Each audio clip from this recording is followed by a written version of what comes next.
Joe Schwartz, a Marxist. Dude from the humanities? Did you say he was? He's like one of the most.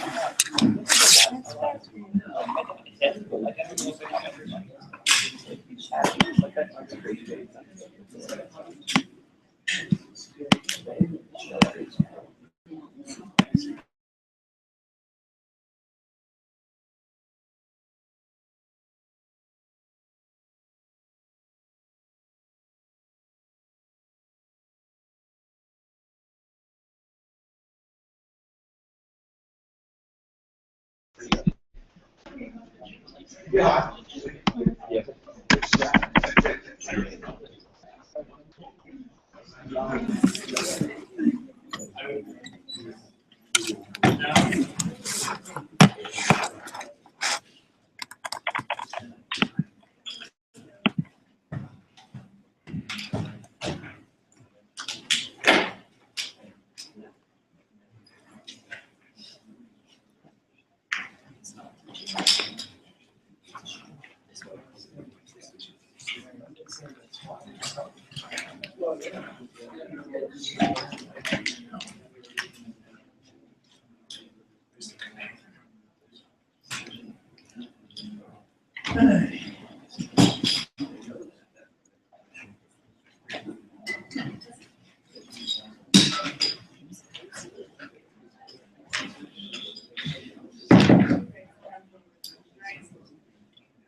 I'm a techno, but does anybody know how do I get rid of the stuff on the left? I hate PowerPoint. But so do slideshow. Okay, slideshow and from beginning or something like that? Yeah. Okay, all right, nice. And then how do I get to go down? You just click. Okay, how do you get it back previous? Okay, good. Not that I like PowerPoint is reactionary. And anybody who reads their PowerPoints and that's all should be shot. Anybody who puts up their PowerPoints on Blackboard for all students to see is a name because how do I get this? So how do you want to do this? We should wait. Yeah, and then there I put up signs. So 35.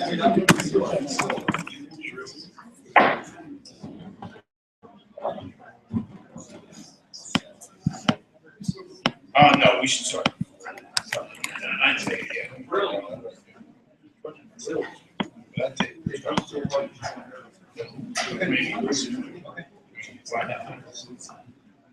I mean, I know some of the communities.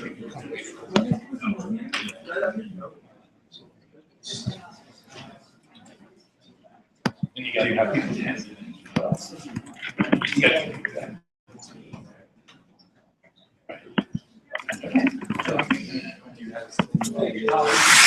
I'll give you a very brief intro.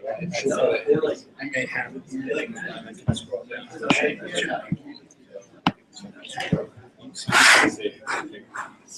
Oh yeah. Next. I need it. Yeah. Yeah, no, I don't think I'll need it. It's working. Wait, no, this one. Yeah, I guess. Right. Yeah. No, I guess it is. Yeah. I don't know.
Yeah, I'm fine. I'm ready to go. You know, we do these things 300 times, man. We can talk about the voice of the sleep. So how's the Mark? Yeah, no, I should say hi. Hi, Mark. No, I can't interrupt you. I'm sorry. No, no. That's all So right. you're in Chicago?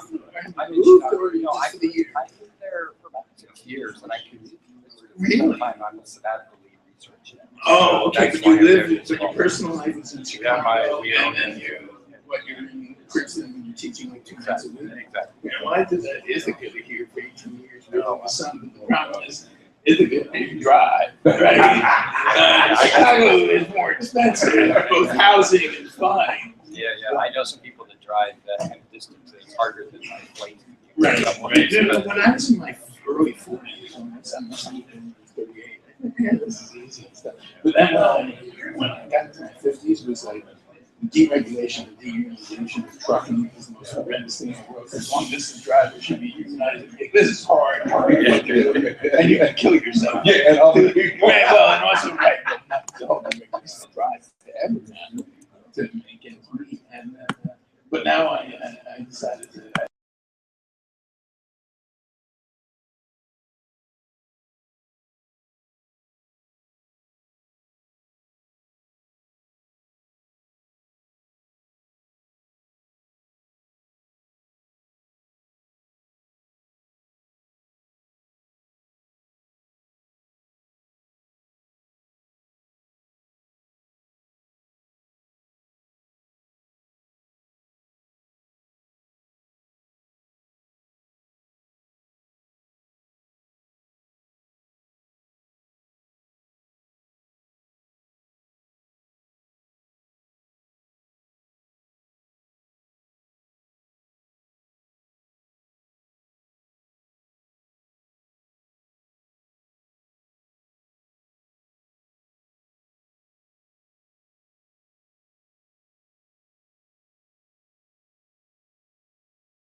fair number of people come from the community, a fair number of people get off from work. So even though it says 5:30, generally we start at about 10 to 6. So we'll start in a few minutes. Also, some people may have gone, all the other lectures, as many of you know and have been there, were in Gladfelter. So some people are walking over from Gladfelter to walk. So we'll start in a few minutes, but not very long.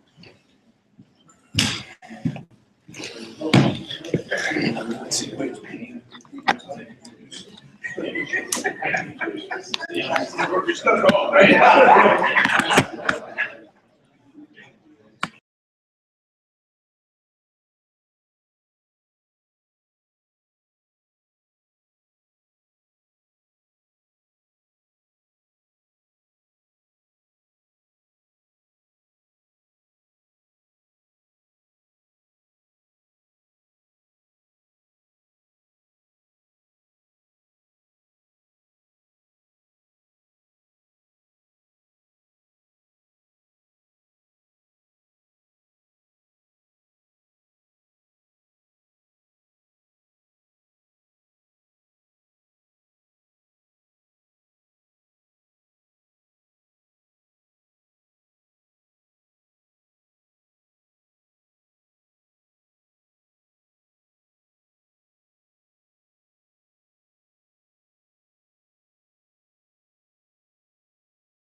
This is like capitalism. I'm the boss.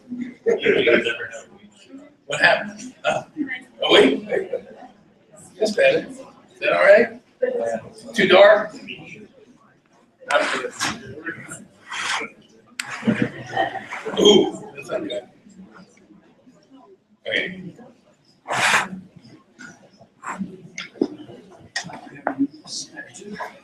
Okay.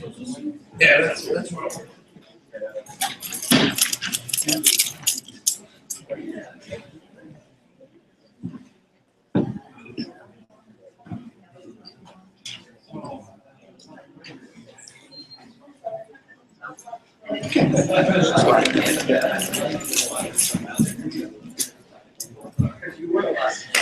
All right, good afternoon, everybody.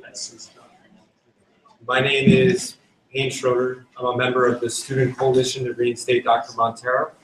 And tonight's lecture is a part of an 8-week series titled W.E.B. Du Bois and the Human Future. Tonight, Dr. Schwartz in the Political Science Department will be giving a lecture on Marx.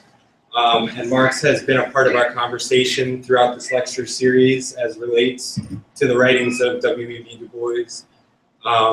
And I just want to make it clear before we start that this lecture series is more than just an extra credit opportunity or an academic setting. This is resistance against a white supremacist university.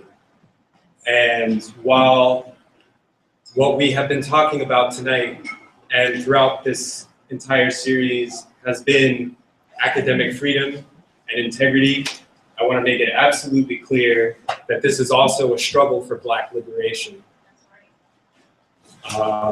And so tonight we'll be talking about how Marx fits into that equation. And next week, Dr. Monteiro will pick up and he will be giving a lecture on James Baldwin and W.E.B. Du Bois.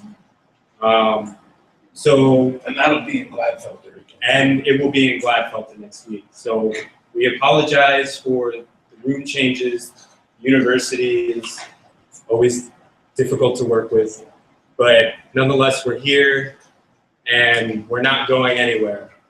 And it would have been great to see you guys out here earlier, but we're happy to have you guys here now to be a part of the conversation, and hopefully you guys come back.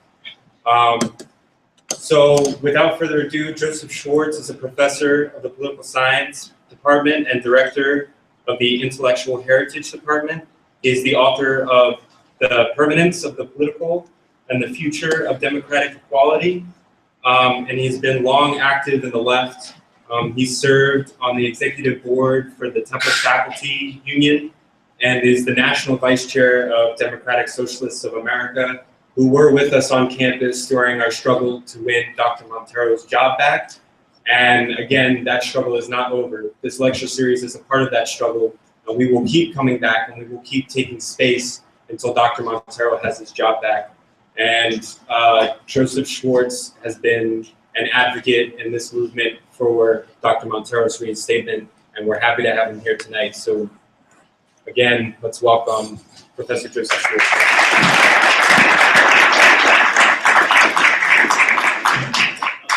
Thanks a lot, Pete. We'll have a conversation tonight. I'll probably spend about 40 minutes sort of outlining sort of what I'd like to talk about. But let me get right away to illustrating one of Marx's key concepts and how it is relevant to the struggle to reinstate Professor Monteiro, but also for a greater student as well as faculty and staff voice in how this university is run.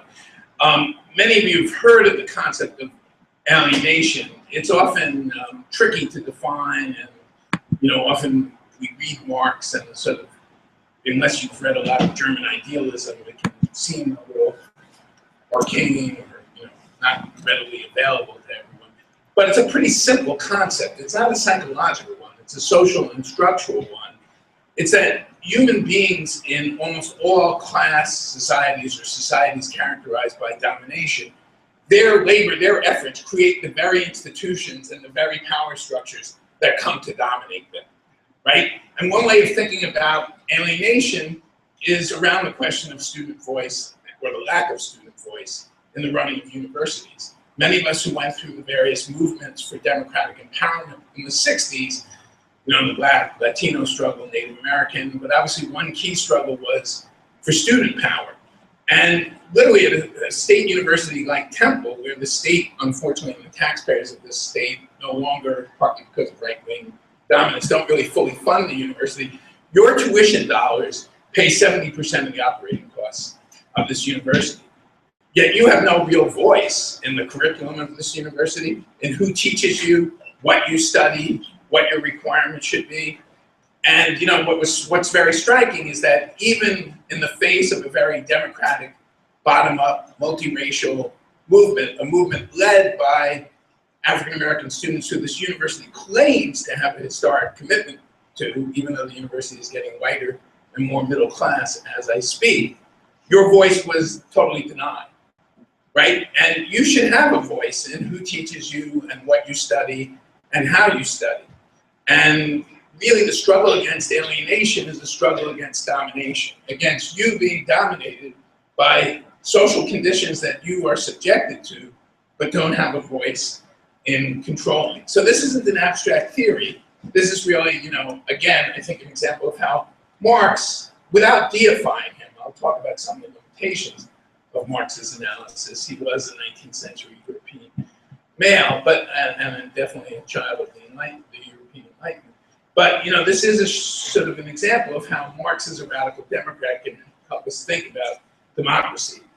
Now, why is Marx and Marxism such a sort of powerful theory that really has influenced people struggling for liberation around the world? There's no doubt about it that there are various forms of socialism and various forms of nationalism, and we can talk about African socialism. But certainly, socialism played a huge role in some struggles of colonial people against European domination. And for Professor Asante to say that the radical tradition or the socialist tradition has nothing to do with African liberation, I guess he doesn't know who Patrice Lumumba was, or Amilcar Cabral, or Nelson Mandela, or the list goes on.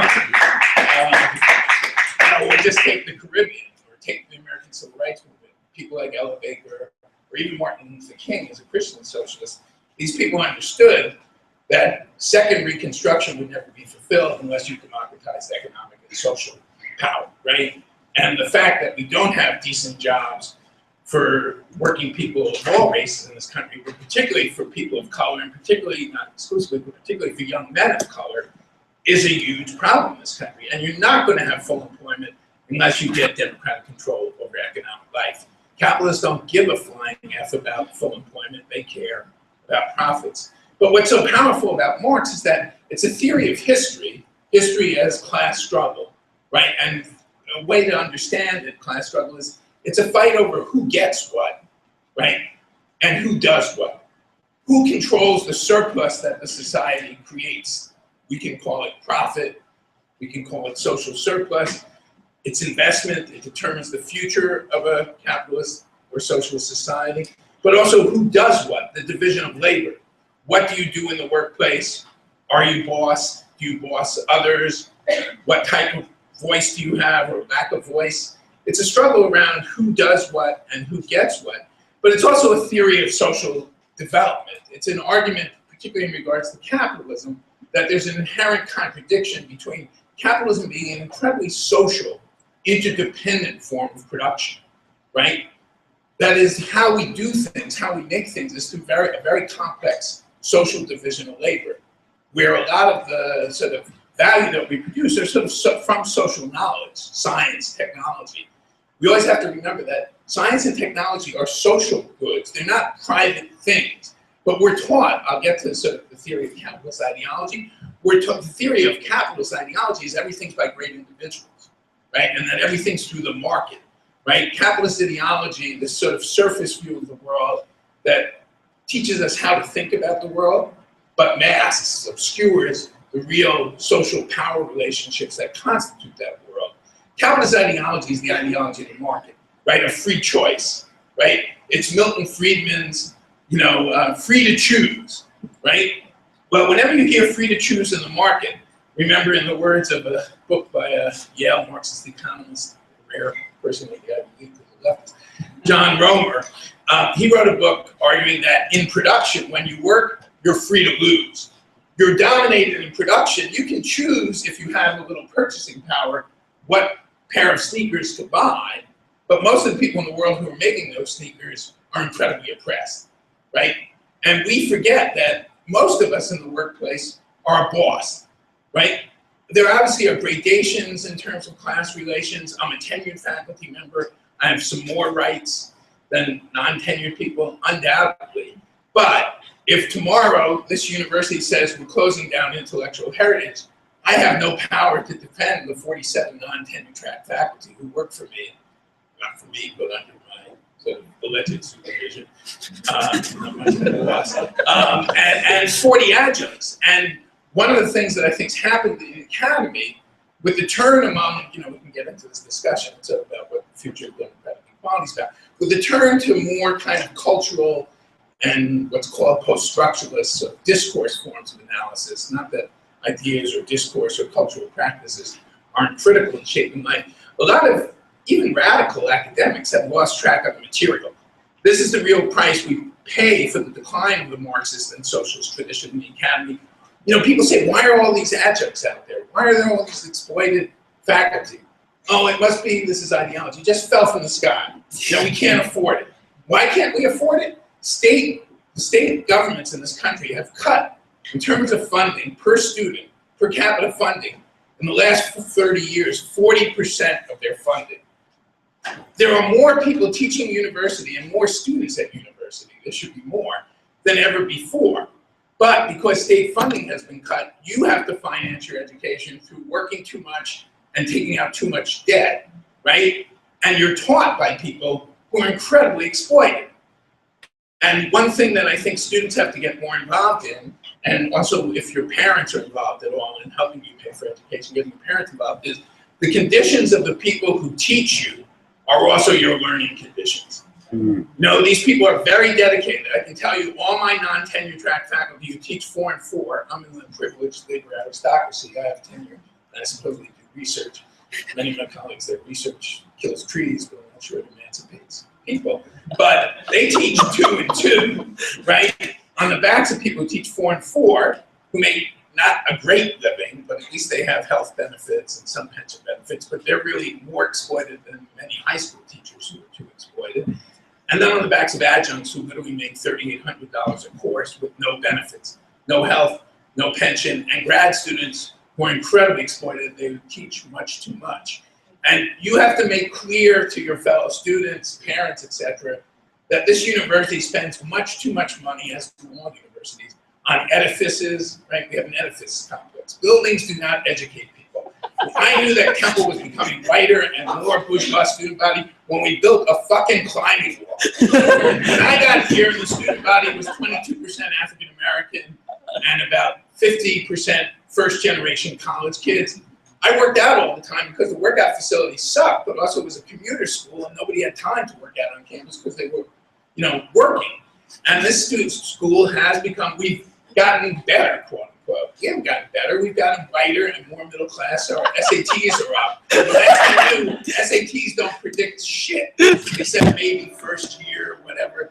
But, we have abandoned our commitment to first generation college students, to the students of the Philadelphia public school system, and most importantly, the African American students.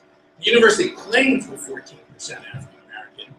The Chronicle of Higher Ed says we report to the feds that we're 12%, and literally just 10, 12 years ago, we were 20%, right? And our white student body is more affluent too. There's nothing wrong with educating middle or upper middle class kids, but a state university should be a democratic university, and the student body should reflect the most people, and not just people who can pay for higher ed. But back to the person to get off the topic. But it's this theory of development that we have this incredible social form of production where, for example, bourgeois ideology says, let's all worship Bill Gates. He created $80 billion worth of value. That's the stock value of Microsoft. Bullshit. 200,000 employees of Microsoft created all that fucking software, right? Bill Gates, God bless him. Maybe he invented some software a long time ago. We should build a little statue to him, give him a few royalties. But why should he be worth $80 billion? This whole thing that you add value by your what workers get paid is a function of power. Right? Auto workers were viewed as unskilled workers who at most should get $5,000 a day in the 1920s. They were immigrants. They were somewhat by the 1930s, black, mostly men who had come up from the South, whatever. They were unskilled. Then they unionized. They fought to get a greater share of profit, and all of a sudden they became skilled workers who had good wages and good benefits. There's no reason, I mean, again, it's all a question of power and distribution. Not to romanticize Scandinavian social democracy, but labor is stronger in those countries, unions are stronger. There's a reason why Danish workers at McDonald's make $20 an hour. You read the New York Times and McDonald's executives admit, well, we make a little less profit in Denmark. That's true. If they made no profit, they wouldn't be in fucking Denmark. Workers in this country, if we paid workers in fast food, these workers are highly productive in many ways. Think about the caregiving industry. What's the most important work in the world? It's caring for children and the elderly. These are incredibly exploited, often immigrant women of color, you know, because we don't finance healthcare and we waste all this money on corporate insurance and corporate healthcare. We pay those workers often $10 an hour, at most $12 an hour. They're doing the most important work in this country. In France, I mean, this stuff is all based on politics. In France, preschool teachers have better training and get paid more than elementary school teachers, but all of them get paid a lot better than our teachers, right? In Finland, teachers make a lot of money, and teaching is a respected profession, so you have to graduate in the top third of your class in college to be a teacher. So what you should remember is that the way society develops is all sort of through kind of class struggle and struggle over who does what and who gets what. Now, Marx's power was his argument that you get this incredibly social form of production, but you also get within the relations of production, the way we organize the division of labor, you get bosses, but you also get workers. And workers increasingly, and this was true in an industrial economy, work in a social environment because of the growth of industrial capitalism, mass communication, living more in urban environments. Workers are more readily able to organize than, say, peasants who live in more disparate communities, don't have modern forms of communication. And Marx correctly predicted that working people would organize because they worked in a social environment. Now, in many ways, working people often organized more to form unions and to form political parties that would improve their lot under conditions of democratic capitalism. But they certainly organized, and they often organized in the name of socialism, where, you know, Marx he somewhat anticipated this. I mean, he sort of assumed that working people would be most radical in the most advanced capitalist countries. It actually turned out that workers were more radical in newly industrialized countries like Russia, China, to some extent Cuba, and often made alliances with very oppressed peasants. And Marx sort of assumed, was a stagist, he sort of assumed that you'd only have a socialist revolution in a fully developed, probably democratic in the sense of bourgeois democracy, political freedom, civil freedoms, in a capitalist democracy. And of course, most socialist revolutions were in developing countries. And one thing where both, you know, we can get to this later, both the Marxist tradition, I think the Leninist tradition somewhat also, never really had a full theory of how you develop societies in an equitable and democratic way. I mean, for Marxism, and then I'll tell you a story about my mother, who comes out of a different Marxist tradition than myself. But for Marx, and this is very powerful, and you should always have people read the last 6 chapters on primitive accumulation in Volume 1 of Capital. And this is very relevant to Dubois and to slavery. The capitalist ideological story, the sort of theory of the great men running the world, the great white father bringing us freedom. Literally, we have that, you know, George Washington brought freedom. Yeah, that's very relevant to people of African descent. But in any event, you know, was that these little shopkeepers in Britain scrimped and saved and then invested and invented the putting out system and industry. No, capitalism would have gone nowhere, Marx said, without the initial huge influx of capital wealth from literally the bodies of African slaves and the lives and often the working to death of indigenous people in the mines of Latin America. That's what starts capitalism. That's the primitive accumulation that gets capitalism going. And, you know, one of the problems that Marx sort of predicted, if you read parts of the German ideology and and the manuscripts, Marx said that if communists came to power in non-industrial, non-capitalist societies, they probably would have to collectively exploit working people in order to get the wealth to build a socialist society. And in some ways, that's sort of what happened in China and the Soviet Union. You know, my mother used to always say, you know, when I sort of criticized some of the harshness or lack of civil liberties in the Soviet Union, she'd say, what about slavery and what about mass unemployment and stuff? And she's right, but two wrongs don't make a right. And in a certain sense, I think there's a lot to learn now from Latin America. And hopefully, if the left and the labor movement fights against the neoliberalism of the ANC in South Africa, but there's a lot to learn. I think a lot of socialist movements now in the developing world, or the newly industrialized world, say Brazil or Venezuela or whatever, are trying to struggle with this question of how to have equitable development. But Marx does, and this is one of the things you have to be a little wary of in Marx, he does have a teleology. There's sort of a direction to history, a telos. You know, the telos of an acorn is to be an oak, right?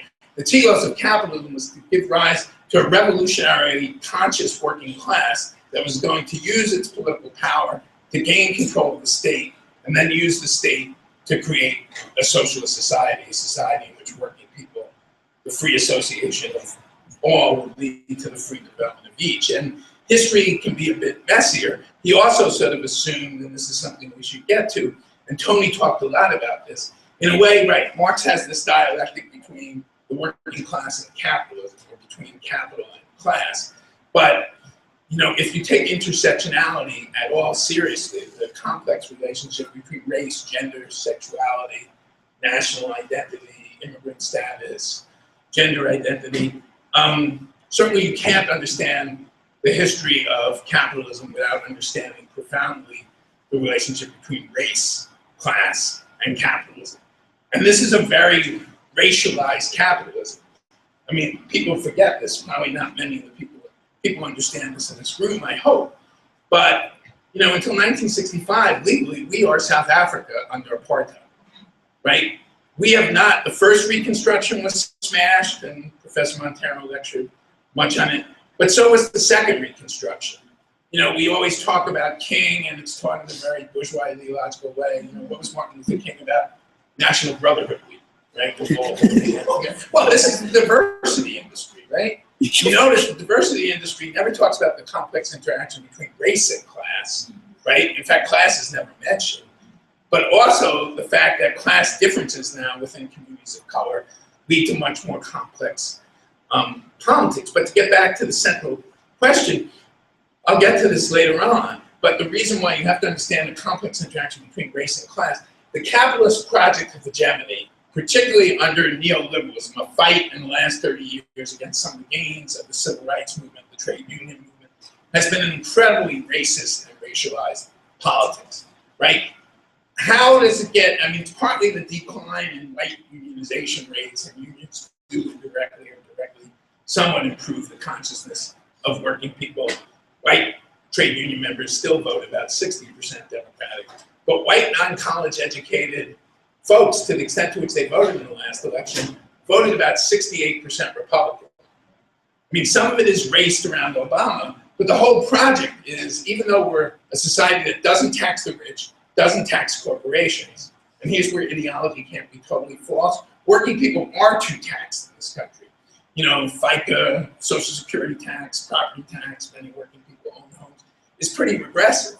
But instead of thinking it's corporations that outsource jobs, it's the rich that don't pay taxes, we're an incredibly wealthy society, but we don't fund education, healthcare. What is the Rights Project? And I'll talk about how democratic neoliberals have been complicit in this. The Rights Project is to say that your hard-working tax money, i.e. the white work ethic, goes to fund poor people of color. Now, that's total bullshit. The largest group of people who receive food stamps or TANF, whatever, are white, right? The face of poverty in the 60s, when anti-poverty programs were popular, was Appalachian white people. But as soon as the right realizes they can attack, you know, aid to working and poor people by racializing, they do. But what was Bill Clinton and the moderate wing of the Democratic Party's project? It was to de-racialize politics by A, attacking welfare, which threw off millions of women, not just women of color, women with infant children who used AFDC, welfare, as a temporary form of child support, right? Most of these women worked in the formal labor market before they had infant children and when their children went to public school. But also, we know that AFDC, even in the 70s and 80s, never paid enough for people to live on in the cities. There wasn't enough housing assistance, etc. So women on AFDC, and today women on TANF, and it's very hard to get on temporary aid to needy families, basically work off the books. They often provide childcare to the working women down the street who do work in the formal labor market, often in daycare, who get $10 an hour, and they can't afford professional childcare. So, you know, there's a lot of ethnographic studies that say that working women in the formal labor market have very similar lives to working class women who are on AFDC. But Bill Clinton wanted to win white working class voters to the Democratic Party. So instead of saying that racism divides the working class and that all these racist myths lead you to vote in a reactionary way, he attacks women of color. That's what welfare reform was. And then Bill Clinton was incredibly bad on crime. He jacked up federal sentences for drug trafficking across state lines and stuff. He didn't criticize the state governments that were kind of creating all these crazy laws that if you had, you know, 1 ounce of marijuana, you get sent away for 5 years. And of course, only people of color with 1 ounce got sent away. Middle-class white kids, you know, couldn't get prosecuted or anything or get pulled over. But if you don't understand how race and class work in the United States, you can't understand our politics today, but you can't understand our history, right? I mean, a lot of people, you know, a lot of Americans, if you say, I always start my classes by asking what democracy is. Well, first of all, most Americans, particularly in the post-Reagan age, give you a liberal answer. Democracy is doing your own thing, is being able to say whatever you want, is being able to, it's individual freedom. They don't say it's the demos, the people democratically controlling the society, making decisions by one person, one voice, one vote, not $1, or many dollars, many voices. We run the system. They don't give you a democratic answer. But if you ask when the United States became a democratic country, most, particularly white students, will tell you, oh, 1789, you know, whatever. I mean, it's at least nominally 1965. And one thing we have to understand is certainly the most class-conscious voters in America are voters of color, and that's one of the reasons why the right's main project now is voter exclusion, right? Is to take away the right to vote, which I'm not saying that, you know, there are some good people in the progressive wing of the Democrats and stuff, but Republicans aren't totally have false conscience. They know that the more that working people, young people, the elderly, people of color, low-income people vote, the more they're screwed, right? And that isn't automatic. You have to work, right? It's not automatic, for example, that all Latinos will vote left if the Democrats don't do anything on immigration, or as with white people, if they don't do anything to help working class people in general. You can get people voting other forms of consciousness. I mean, one of the things we have to sort of interrogate a little about Marx is it's not always true that class consciousness is the predominant form of consciousness. In fact, one of the things we have to struggle in, and this is something that white people have to do a lot of anti-racist work within the white community, that in this country, often racial consciousness among whites trumps class consciousness. And whiteness is a politically constructed ideology. When I was growing up in the 60s, we weren't white. At least ethnic Catholics and Jews weren't white. We were Jews, we were Poles, we were Irish, we were Italian. There was sort of machine politics tied to the Democrats. But it was really, what really created the consciousness of whiteness is deindustrialization, which leads to the decline in sort of the strength of the white working class and increasing competition for scarce jobs with African Americans and Latinos. The second African American and Latino men and somewhat women can get decent unionized jobs in the late 60s in auto and rubber and chemicals and steel, those jobs begin to disappear. And you see this, I hate to say this, at Temple, often white, particularly students from working class areas, have this consciousness, and I sort of understand it because the mainstream political system has done nothing for their people. You know, they blame affirmative action. They don't blame deindustrialization for Scranton and Wilkes-Barre being, it's immigration and deindustrialization, like what the fuck? But, you know, and once in a while, Obama speaks truth to power, once in a while. And the most honest thing he said, you know, Obama basically was very worried about Wall Street when he gets in. His program's very moderate. He's probably, who knows, I don't know, but he's probably a technocrat or a neoliberal or whatever. But when he comes in, when he's running, he says that people, he's in Northeast PA and he gets, hammered for this, although it's the one truthful thing he said in the campaign, is white people, when the Democrats don't provide any program for them and don't speak to their needs, they stick to their guns and religion.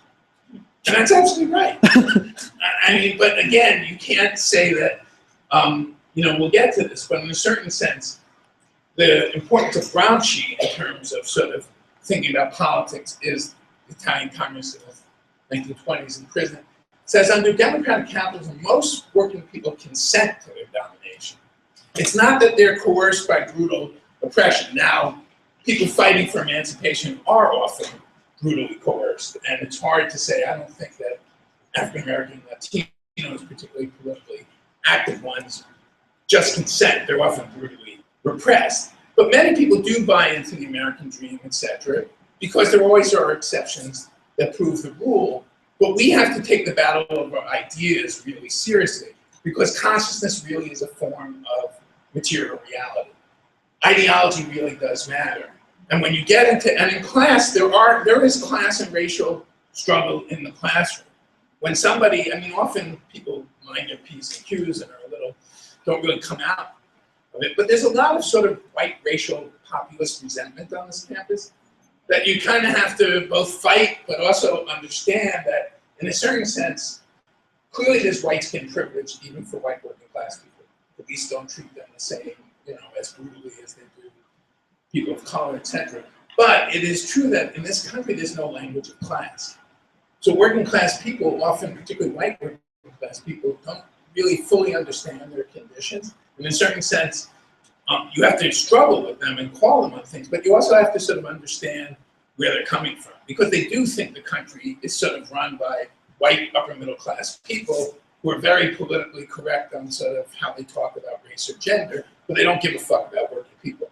And that's fucking true. The one thing the white kids don't get is they don't care about working class and poor people of all colors, right? And they particularly repress people of color, and we have a very segmented labor market in this country, right? Where the least desirable, most demanding, toughest of jobs are done by people of color, and if native-born people can find better jobs, whatever, we exploit undocumented immigrants who can even fight less for their conditions. So we have to kind of understand this sort of complex relationship between race, class, immigrant status. But where Marx does help us is there is exploitation, even in an affluent capitalist society, which this is increasingly not. Marx says that even well-paid wage slaves, well-paid workers are still wage slaves. It was the same argument we made in the anti-apartheid movement and the black working class in South Africa made. Even if American corporations pay us better, we're still subject to apartheid, right? If we're not free and we don't have a voice in how we work and a voice in how our societies run, it doesn't matter if our living conditions have improved somewhat. And Marx says not only is there exploitation in that capitalism, people don't invest unless they make profit. And then the question is, who should control that surplus? Should society democratically? Should working people at the site of production? Just an aside, the whole question of what's the relationship between workplace control, workplace democracy, and some sort of democratic state planning is a huge question for the left and for what a democratic socialist society would work out. But there's also domination. Even if you're a well-paid working person, what's your voice or lack of voice in the workplace? And most people, even kind of low-level, even somewhat mid-level managers, don't have voice in the workplace. So alienation is a very powerful concept that comes out of Marx that we really have to sort of take seriously, in that human beings in an interdependent social society, their labor, their consent, their effort creates the institutions of society, whether it be the family, it be the neighborhood, it be the workplace, it be the university. But often people have no voice in the institutions in which they live their daily lives, right? And I think if you're a radical Democrat, as well as a democratic social society, democratic socialist, you have to fight for democratization, not just of relationships in the workplace between capital and labor, but also relationships in culture, in racial relationships, in gender relationships, right? I mean, we have to take seriously that our goal is to sort of democratize all social relationships. The other thing that I think Marx teaches us that we really have to take very seriously is the power of ideology. Ideology, to be really simple, it's a very complicated thing if you read the German ideology, but it's not that hard to get a handle on. Basically, the dominant ideas of an era, Marx says, are the dominant ideas of the ruling class, of ruling society. But it's also the, Gramsci I think is right, it's also the way we think every day. It's common sense, Gramsci says. Gramsci says we have to fight for good sense, which is a critique of common sense. But common sense isn't totally false. Marx says that ideology is a view of the world upside down. It's the camera obscura, it's a camera image that you have to flip to really get a sense of reality. And ideology can be, for example, this. There is more freedom in a capitalist democracy than, say, in a feudal society, right? When people tell you that everybody is competitive and everybody wants upward mobility, most societies are status-determined societies. Your status is determined by birth. There's no social mobility in feudalism or slave society. But in capitalism, there is some degree of social mobility. The only thing that capitalist ideology doesn't tell you is for everybody who goes up, somebody's going down, or else you would be getting rid of class domination, right? If everybody's upper class, then, you know. And it is true that on the margins, it is better to be kind of, you know, obey teachers, to go to school, to whatever. But what capitalist ideology hides is the reality of class and racial domination. Here's something you should always tell people. You realize that in 8th grade, not that standardized tests mean everything, but if you are in the top quintile, your family's in the top 20%, and your scores are in the bottom third of whatever state standardized test there are, you're more likely to graduate from college than a kid who's in the top third of the testing and is in the family that's in the bottom 20%. To this day, not very good students who are from affluent families are more likely to get college degrees than great kids, really smart kids, from working class and poor families, right? I mean, one argument against capitalism, the best argument, I think, is should we be dominated, should our life chances be determined by the accident of our birth? And anybody who gives you an equality of opportunity story, sure, there are always exceptions. There's going to be a few kids from North Philadelphia who will go to university and stuff. But a kid who's innately incredibly talented in whatever, art, music, math, science, who's born in North Philly, has much less opportunity than some kid who's probably of average, whatever native intelligence might be, who's born in Lower Merion. And that's obscene, right? That's the argument against capitalism and against the rampant inequality we have today. In fact, when people say we can't afford good schools, whatever, the other thing we have to say is America doesn't tax the rich. It doesn't spend as much money on public goods as in Northern Europe. But we do have social democracy in this country. We have great public goods, great public education, great public parks, great public after-school programs, except they're segregated by race and class in the affluent suburbs of America. And if you don't believe that, why is it that everybody, across race even, if they can afford it, wants to move to good school districts, wants to move to the suburbs? And it's all gradated, right? I mean, the black working class increasingly, if they're steadily employed, civil servants, you know, often live in inner suburbs now, right? The inner city's been somewhat hollowed out. There are more people who don't have really good full jobs because people who really have stable jobs often move out of the urban centers. Where you're born has more to do with what your life's going to turn out to be than anything you do. And that's horrendous. And that's not equality. And, you know, and then the other thing is we're always told, another aspect of capitalist ideology, you get this in your class all the time. Yes, it is true that for many types of jobs, scarce goods, there's competition in society. But you're always told the only thing that motivates people is competition and scarcity, right? Well, capitalism can't even work that way. Even a guy named Adam Smith knew that. In the theory of moral sentiments, he says, if there's no trust and no care under capitalism, first of all, how can you have transactions if you can never trust that, you know, there's even trust among illegal capitalist activity. If I think that the guy selling me weed is selling me infield dirt, I'm not going to trade with the guy, right? But where do you get working people? You have to raise children to have workers, right? Hint. And you also need some respite, as Marx said, a haven in a heartless world. He thought that for some people this was religion. But you need some communal support. You need friendship, right? You need family. You need kinship. You need community.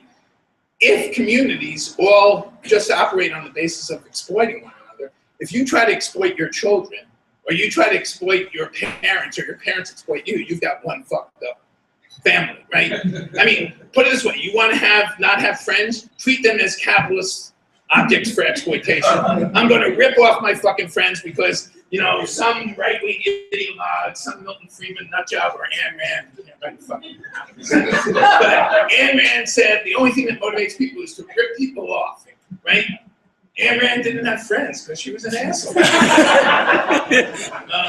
So anyway, the point is that the ideology of the market sort of, you know, obscures, you know, the fact that down deep, societies that don't have care and love can't function.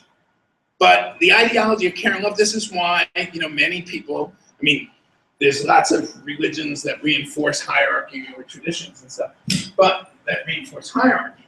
But it's certainly true, you know, Cornel West always says this. I mean, there's often prophetic traditions within the religious tradition, and certainly in the African-American community, the role of the prophetic black church, which obviously is in tension with the dollarocracy and what is the money religion? What's the prosperity gospel, right? I mean, but that struggle is worth having, and many people come to socialism not out of Marxism, but out of some basic ethical feelings, and that can include religion. So let me just quickly wrap up a few other key things we can learn from Marx. It's really important it's a complicated text, but on the Jewish question, Marx teaches us, I think it's very important, that while political and civil rights are important, it's important to have a right to vote for who holds state power. It's important to have freedom of association, freedom to choose your job. The state shouldn't tell you what your livelihood should be or what you're going to do for the rest of your working life. If you don't have democratic power in what he calls human society or in social relationships, if you don't have what Marx calls human emancipation, which is page 46 of the Marx Engels reader, the bottom paragraph, where he defines human emancipation, if we don't really have democratic control of the institutions in which we work and live, where we spend most of our time, political and civil rights are severely eroded. The value, I mean, we can elect the president, but if we have no voice in where corporations invest, in this society, literally, what corporations decide to do in terms of outsourcing production or investing in robots rather than human beings has a bigger influence on you than many state legislatures or Congress. That doesn't mean the state legislature isn't important if it passes right-to-work laws, you know, where people don't have to join unions even if they have union contracts. It can severely weaken the power of workers. But Marx makes it clear that political democracy and civil rights aren't enough. He might have made it clearer that they're really intrinsically important in all societies, but we need sort of democratic control of society. Let me just conclude by saying a few things about some of the limits of Marx and sort of what I think radical Democrats or socialists or people who are sort of in the Marxist tradition. I think he didn't really, he was an Enlightenment. The Enlightenment sort of assumes, and you see this in John Locke or poems, that we're all human beings. But we're not just defined by one universal identity. The particular communities we live in, our particular histories, whether it be as African Americans, as immigrants, as people of Hispanic descent, of people who are LGBTQ, whatever, those identities really shape us as much as sort of our human identity. So that A, we have to think in a more intersectional way about race, class, gender, nationality, sexual orientation. But I think we also have to see how people's lived experiences define their consciousness. I think Marx, you know, if you read Marx on colonialism, he sort of thinks it's sort of a progressive thing because it's going to make the world capitalist. And obviously, you know, colonialism involved a tremendous amount of exploitation and domination. And it's not clear that capitalist development is the only way to develop a society. And I talked about sort of the role of religious and, racial ideology. I think what we really have in a sense in the society is a struggle to sort of build unity through difference, or sort of a radical form of democratic pluralism. I think in a certain sense, what is to be done. I think there are, even in the sort of the post-Reagan era, there are periods of insurgency that are really important. What's happening in Ferguson and what will happen in Ferguson, if God forbid, probably is likely, the grand jury doesn't indict Wilson. Is it Wilson? I can't remember the name. No, but if there isn't an indictment for murder on homicide, that struggle is very important. We've seen Bill Fletcher, the African-American radical labor activist, often talks about as sort of neo-rainbow politics. Those of us who were active in the Jackson campaigns, Jesse Jackson campaign, who president, one thing we sort of regretted was, for complex reasons, we didn't build an anti-racist, what we call federated national organization that would have local chapters that really advance the type of pro-working class anti-racist agenda that campaign represented. And I think, we shouldn't wait for this at a national level and local levels, and struggle, say, around fighting the privatization of Philly public schools and fighting for full funding.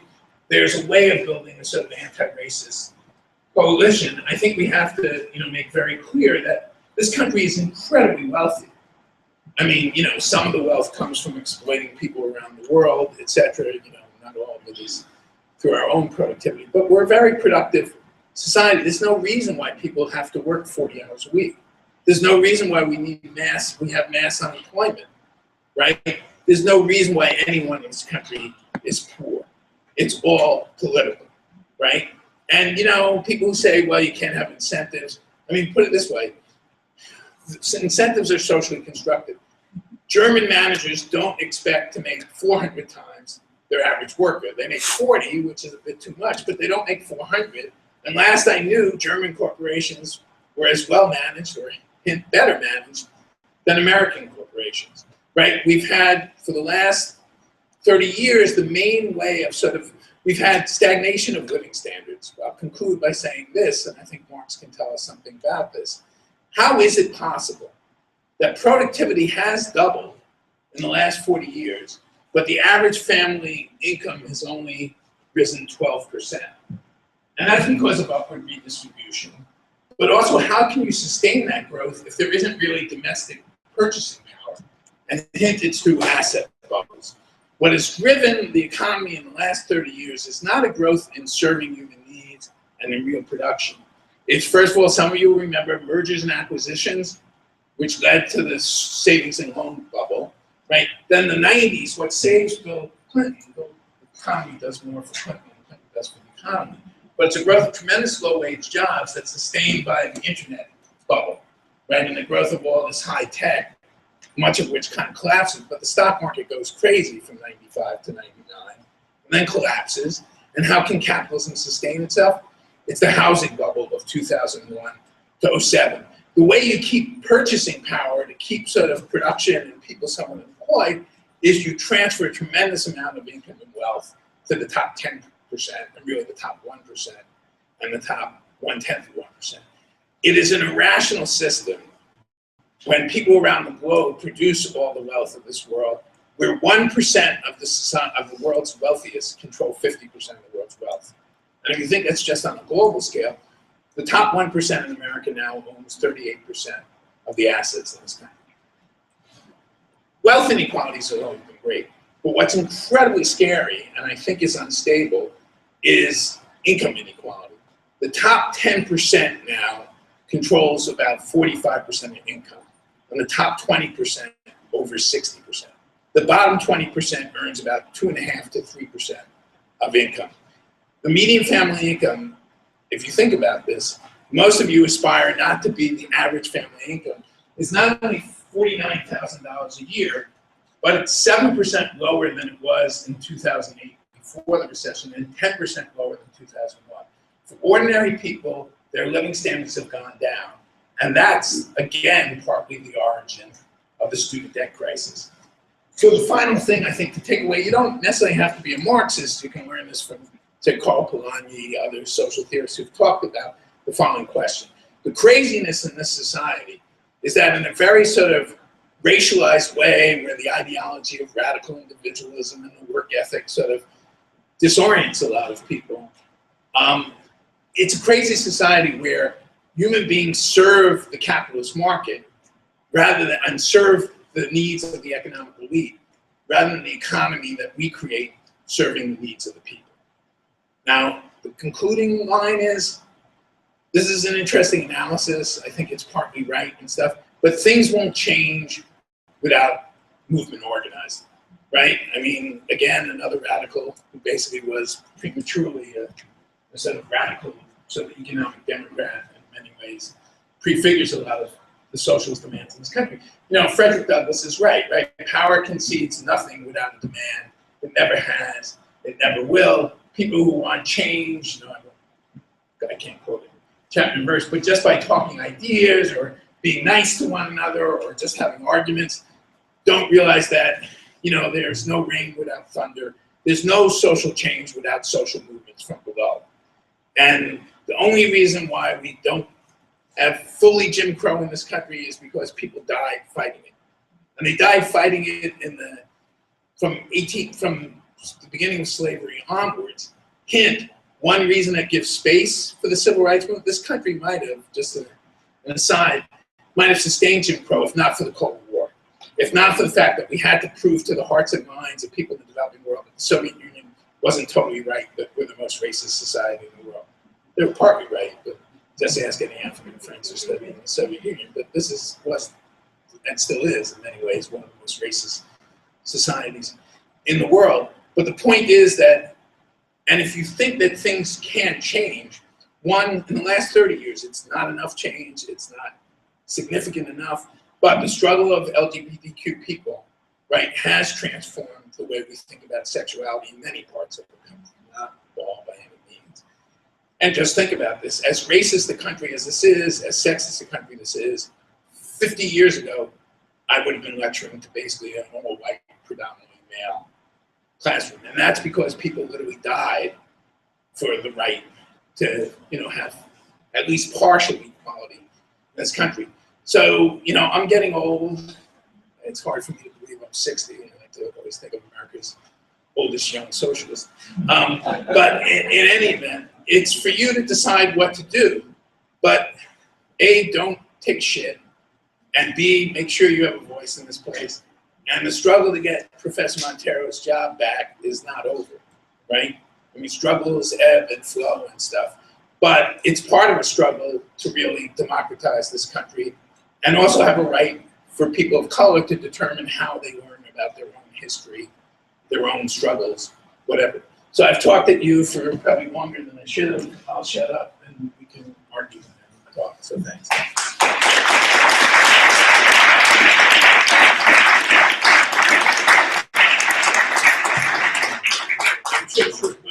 If anybody has to leave and stuff, I'm insulted, but hopefully we'll have a good conversation. But Payne has an announcement. So before we do a Q&A, I just wanted to make an announcement because Joe Schwartz ended on a necessity for movement and struggle.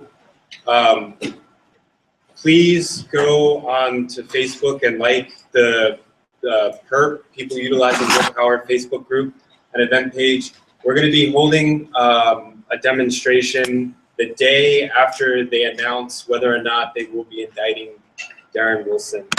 And we will also be out on the streets when the announcement comes. And the locations and where we'll be starting from and where we'll be moving to will be announced. So please follow us on Facebook. And if you want to become actively involved, come talk to myself or somebody else in the student coalition. But I definitely agree with Joe Schwartz that we need to keep struggle and movement alive. So thank you, and you can ask questions. Yeah, I'll take, and they don't have to just be questions.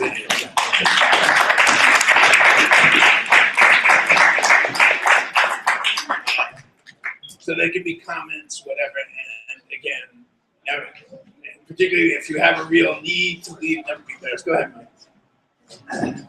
I want to comment on your quoting Barack Obama Right. About Pennsylvania, Northeast Pennsylvania, Right. and our guns and our religion. Right. Well, I'm from the Stratton area. Yeah, well, my wife's from I here. take kindly to what he said, Right. and I wonder if maybe there is an unconscious class snobbery. Yeah, She was assuming that the Pennsylvanians who go hunting and go to church are working class.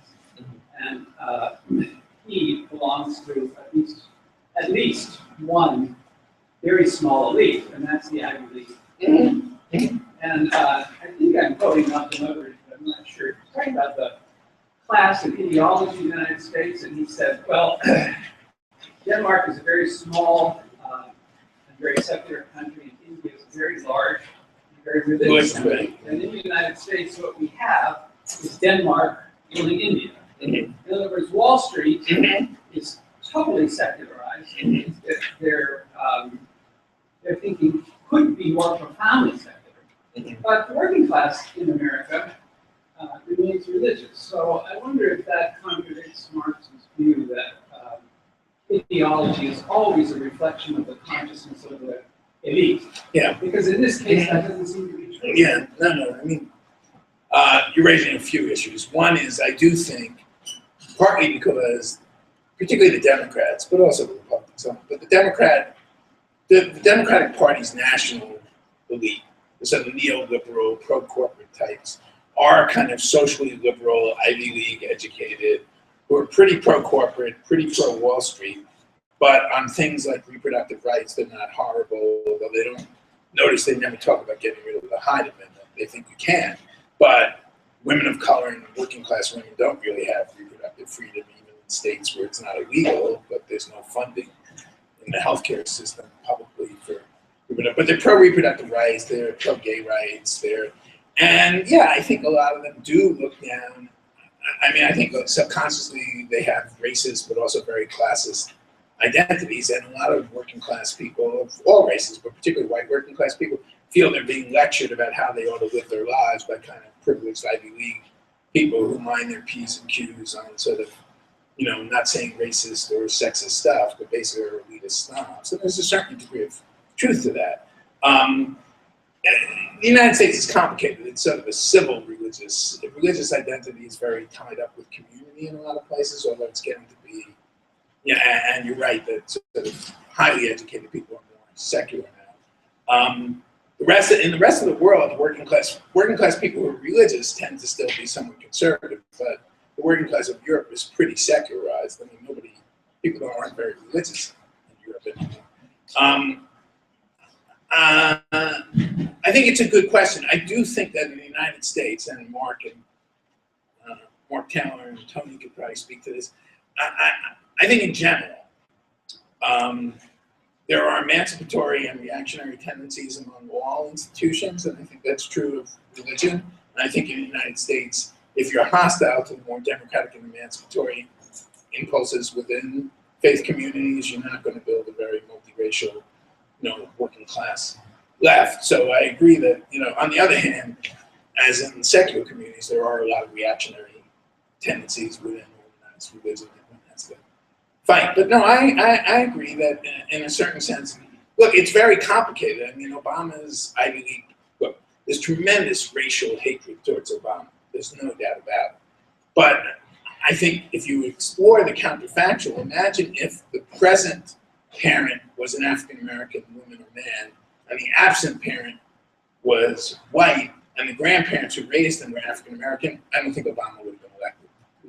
I think Obama also, because he's Ivy League educated, I think he can there's no such thing as post-racial, but he has more crossover appeal than if he was a more kind of working class or middle strata, inner city, and if he spoke more if he had more of a sort of Southern influenced African-American kind of working class kind of diction, I think, put it this way, John Lewis is not going to be president of the United United States. Got better politics than, but right, exactly. I mean, the Ivy League doesn't, I'm not saying it whitewashes everybody, but, I mean, look, I mean, never really got rid of my Bronx accent, but yeah, I mean, I can operate in certain social circles because I went to Cornell, Oxford, and Harvard, right? All well-known democratic working class institutions. The Marxists can say that it's a shame that the Republican Party has been allowed to co-opt religion, and that maybe our job on the left is to rediscover the vision of King. And to certain Sure, I mean, look, right. And you can't understand, say, the Latin American left without understanding liberation theology and the role of Christian-based communities. On the other hand, you can't understand the Latin American oligarchy without the role of the established church and stuff, And in a certain sense, Francis's experience in Argentina reflects both. I mean, he had Jesuit priests that he claims he sort of protected, but also because he was the Archbishop of Argentina during the winter, he really didn't say very much. So put it this way, yes, the contradictions lie in life itself and the fact that there are certain working class whites who are ardent Republicans. It's also true that, look, in this country, the state is kind of invisible. This is, quote, Krugman, it's not really invisible. It's very active at the local level. But Krugman is right that what's the federal government? First of all, it's a military imperialist machine. That's a big chunk of it. And hint, another thing where I sort of would change, I fought against, in fact, helped organize the National March. In '80, when Carter reintroduces the draft, I think, oh no, this would allow us to send troops all over the world. I was very active in the anti-draft movement, but made it very clear that if you're against the draft, you have to be against what would be an economic draft. You have to fight for full employment, for meaningful opportunities. But we have an army that's basically working class, Black, Latino, and also rural, Southern, poor whites, with a more elite officer corps. And frankly, I mean, many people, not so much at Temple, but you go to Ivy League schools or you go to Congress, nobody has any relationship to anybody who served in the wars in Afghanistan and Iraq. I mean, if we had a draft, I don't think we could have stayed in there. We have a very class and racially stratified society, but I think the state is getting back to the point that I was making. Krugman's right that what the federal government does is Medicare, Social Security, and the armed forces. And, people obsessed, the Republicans get obsessive on these little, the FTC at its height was 0.5% of the federal budget, and maybe 3 or 4% of state budgets. The big thing is Medicare and Medicaid, right? But, people don't really understand. We don't have a political class that really talks about what the state does and doesn't. Americans say they're highly taxed. We only transfer 36% of our federal budget, of our gross domestic product to state and federal budgets. Germany is 40, France is 55, Scandinavia is in the high 40s, and they spend 1/10 of what we do on defense. So that's why they have universal child care. If we had universal child care, there'd be no politics of anti-welfare stuff because everybody would get child support. If we had universal parental leave, then infant care, in other words, the resentment of even working class people of color who were above the poverty line often resented Medicaid and AFTC because we don't have universal child care and we don't have universal health care. This country basically doesn't fund human needs because we don't tax the rich and we don't tax corporations. 30% of the federal budget was through corporate tax in 1960. Today it's 10%. And this country grew faster, I'm not saying there's a causation here, when the marginal tax rate on income, it was basically you could hide if you had stocks. But I remember when my parents, being lefties, gladly paid, they were both economists, 50% on their marginal dollar. Now it's 35. Under Eisenhower, it was 70. I mean, to put it this way, when you say we can't fund human needs in this country, whenever a reactionary says this, or when somebody's defending Corbett, his tax breaks for corporations were like the federal government. The Reagan tax cuts, 80% of the benefits went to the top 10%. And the Bush tax cuts, 80% went to the top 10%. Each represent, and remember this, each 2.1% of the GDP. Added up, that's 4.2% of the GDP, which today is $17 billion. That's $17 trillion, $800 billion taken out of the federal budget today. We'd have a 25% bigger federal budget if we got rid of the Reagan-Bush tax cuts. Now I'm for getting rid of them for the top 10%, but that would be a huge amount of money. We basically, Bush and Reagan created these huge deficits by giving tax breaks to the rich and corporations, and then claiming the government's going broke because we're running big deficits. And those were politically constructed deficits, as David Stockman, the one honest reactor in this country, said. That was to drown the baby in the bathwater, to drown the little welfare state in the decreasing amount, the bathwater of decreasing tax revenue. We cut taxes so that we could claim we can't fund human needs. And then the other thing that's obscene in this country is not only all the intervention abroad, the 300 bases, whatever. We need a new F-35. Those planes cost $700 million each, and nobody in the world can challenge the F-18. You know, I mean, put it this way, the only reason why we waste one reason why we waste so much money is go to the South or the Southwest. The one sort of industrial sort of product we make well is weapons. And bases and weapons are the way we fund a lot of, you know, a lot of congressional districts, and we put the shit in every district. Anyway, I shouldn't go into it. I had to know too little, don't too much, Mark. Go ahead. Thank you. This is great, Joe. One talks about the phenomenal increase in mass incarceration. Right, yeah. Exactly. Sevenfold since the late 19th century. Right. Fourfold with Reagan Right. in 2000. Right. Could you drop that piece into your? Sure. I mean, I talked and that's actually and maybe reflect a little bit on what Marx helped to think of that about the confinement of bodies. Right. No, that's a very good point. I mean, I talked only indirectly about Clinton being part of it. I mean, first of all, this is a bipartisan. This is ruling elements.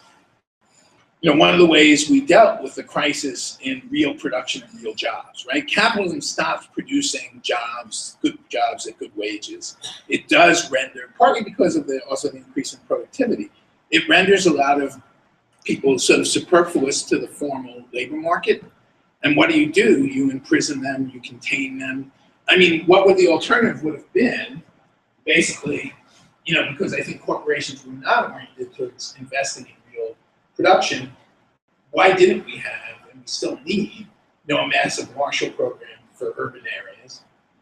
Real commitment. We have huge things we need to do, and we can afford. Why don't we have alternative energy production, you know, wind and solar being built in our cities, but also just look at the comparative housing stock between the gentrifying students and urban, you know, working and poor people.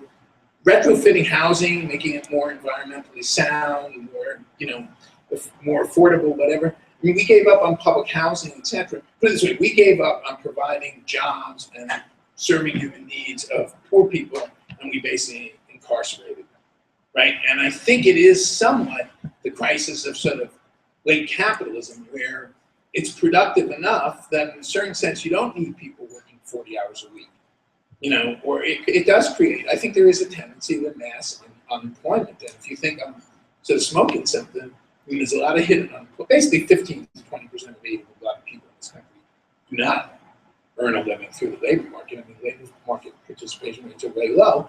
And then Southern Europe, partly because of crazy austerity stuff that we have in the States, Southern Europe is in depression. I mean, Europe has 12% unemployment, and you can partly satisfy. You know, the standard lefty demand is 30 hours work at 40 hours pay, or, you know, and the craziest thing is, why in this country are we talking about, hey, nobody has a decent pension, so we're talking about cutting Social Security. Why should we lengthen the working life, right? We should be shortening it. So, but it's a very racialized politics, and the whole thing, look, crime rates have been going down since the 80s, right? Once there was a blip in terms of crack and sort of territorial stuff around gangs, but since the 90s, crime rates have really gone down radically. But since the 60s, I mean, this is the senior side. This is, for those of you who've taken the theory, the Hobbes side, that liberals need law and order. That's what you need. Nixon, I mean, 1964, Johnson wins. We get the Civil Rights Act. Since 1966, the whole kind of rights project, and some Democrats colluding this, has been a war against people of color, right?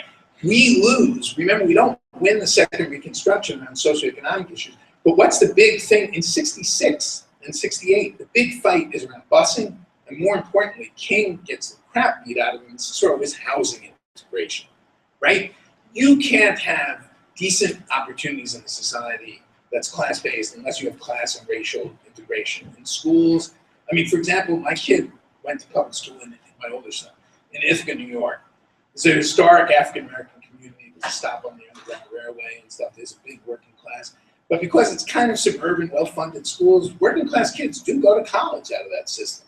Because, you know, it's tracked, whatever, but the point is good teachers, whatever. If you have much more scatter site low-income housing, if you got rid of all the zoning restrictions, I mean, the affluent suburbs should be integrated by class and race. I mean, in a few places where they are, like Tacoma Park or Shaker Heights or whatever, working class kids do pretty well. So we lose Fair Housing Act is bullshit. It has no teeth. Romney, actually his father, who was a liberal Republican, talks about integrating housing in the suburbs in '70, and Nixon just shuts it down. And the other thing is, you know, we forget that we had halfway, it was often too high-rise, whatever, but some decent, particularly in New York City, decent public housing, and then Reagan cuts public housing totally. Cuts Section 8, whatever. And, you know, again, this might be a little reductionist, but I think the way we deal with kind of the hollowing out of economic opportunity in urban areas is to criminalize youth of color, particularly men of color. And it still dominates our politics. The only thing that gives me a little hope is there's a lot of resistance and a lot of organizing, but also, you know, you get a few conservatives who aren't totally crazy now because the amount of money spent in state budgets on imprisonment is humongous. But look, it's incredible. We're just such an outlier. It is. I mean, that is the Jim Crow. I mean, and that is a level of barbarism that makes us an outlier in terms of even other capitalist democracies. As much as there's a lot of racism, anti-immigrant sentiment in Britain, whatever, in France, you don't have the levels of mass incarceration. I mean, this country is, you know, we're basically what South Africa was under apartheid. I mean, the way you deal with people who are either rebellious or don't have a full function in the formal economy is you imprison them. And, you know, and it is a real, you know, this is something for folks to discuss. I do think that there's some degree of truth that as much as it was a gain, it's a great gain of the civil rights movement that there's an African-American professional managerial class that's fully integrated into society and all for CEOs being people of color. But the class divisions within the black community, Tony and others can speak to this, but it used to be that black middle class, upper working. Look, it's an interesting question. There have been some rebellions, some riots, but why not, as in the 60s, if you look at any of the ethnography of 60s rebellions, as always, they start as protests against police brutality. But they're led often by black trade union members, black leftists, whatever, some of whom still live in North Philly, but not as many. And then the police riot, right? They beat the shit out of people and stuff. And then there's some opportunity looting. But the fact is there's a much more kind of a bourgeois black, I don't mean to say all black politicians are Cory Booker and Barack Obama, but some are. And it used to be, you know, when I was a kid, in the 80s, you used to assume every member of the Congressional Black Caucus was kind of a social democrat. In fact, many of them had old socialist or communist ties. John Connor's father was the head of the communist fraction among black auto workers, you know, whatever. You can't make that assumption anymore. You can make it somewhat. But, you know, it's a much more varied political class, and there is room for, you know, Glenn talked about this last week. I mean, I'm all for equal opportunism, but there's more opportunity available for upper middle class, you know, people of color. And I think that dilutes the movement somehow.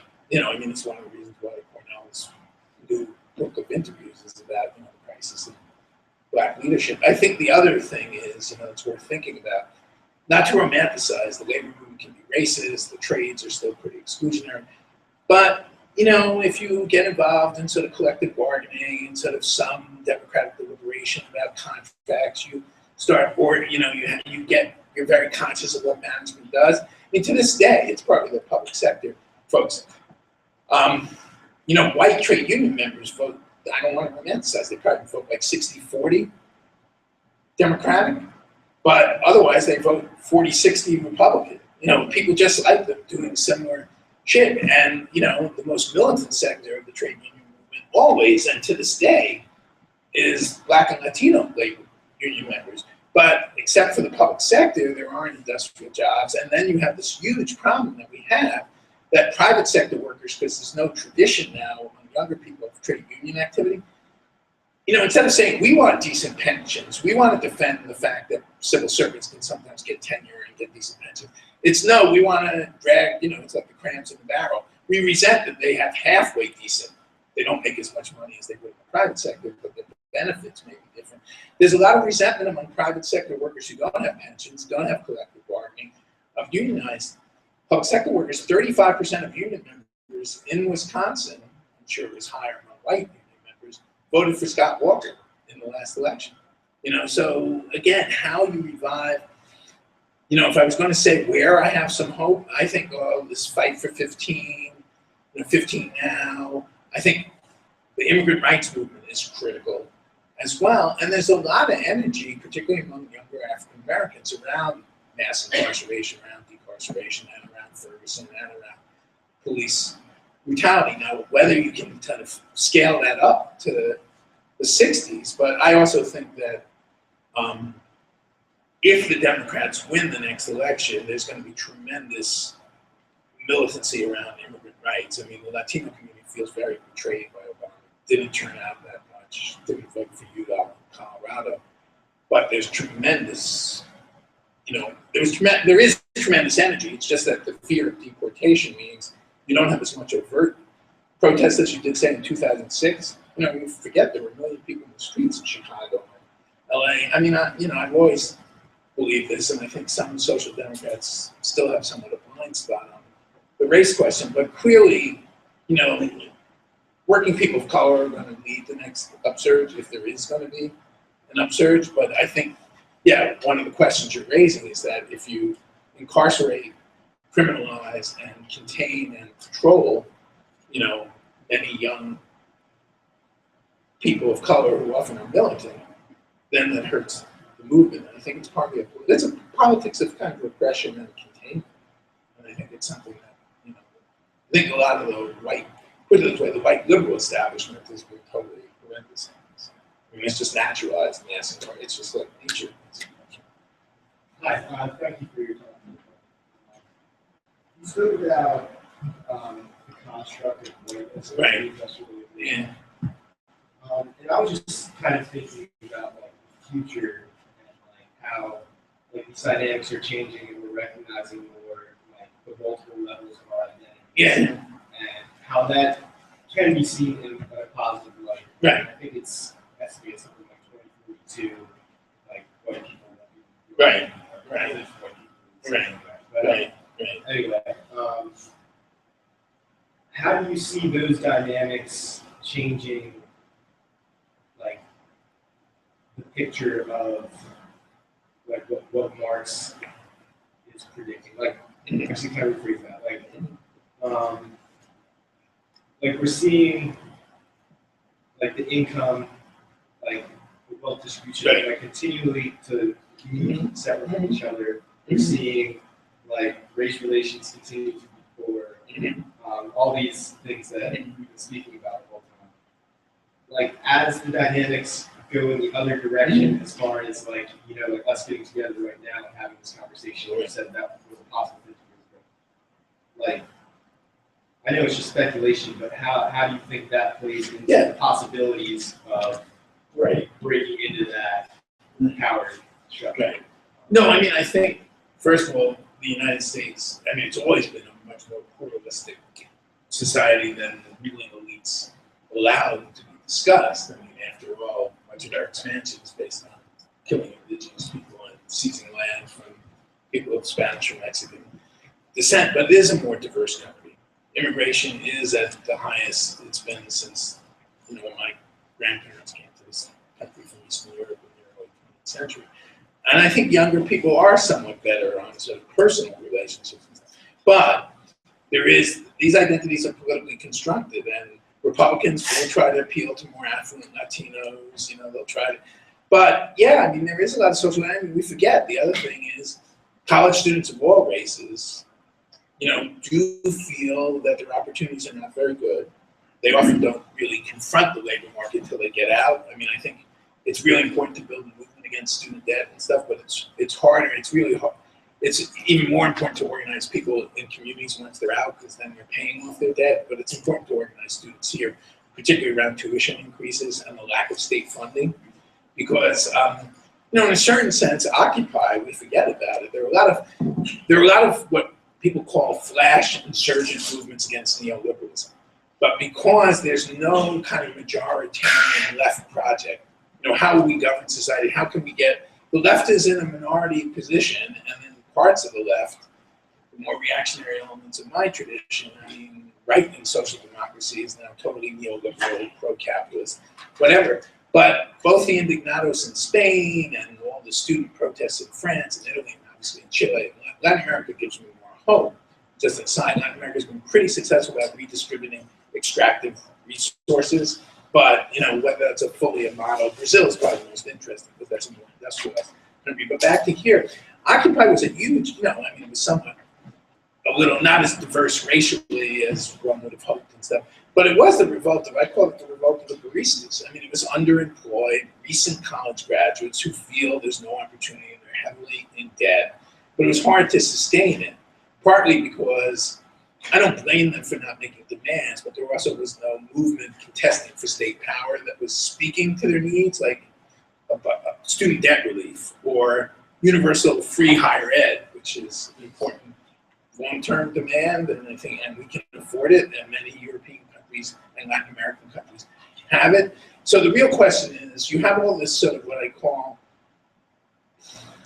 sort of insurgency around particular, very important, particular needs, like around mass incarceration, whatever.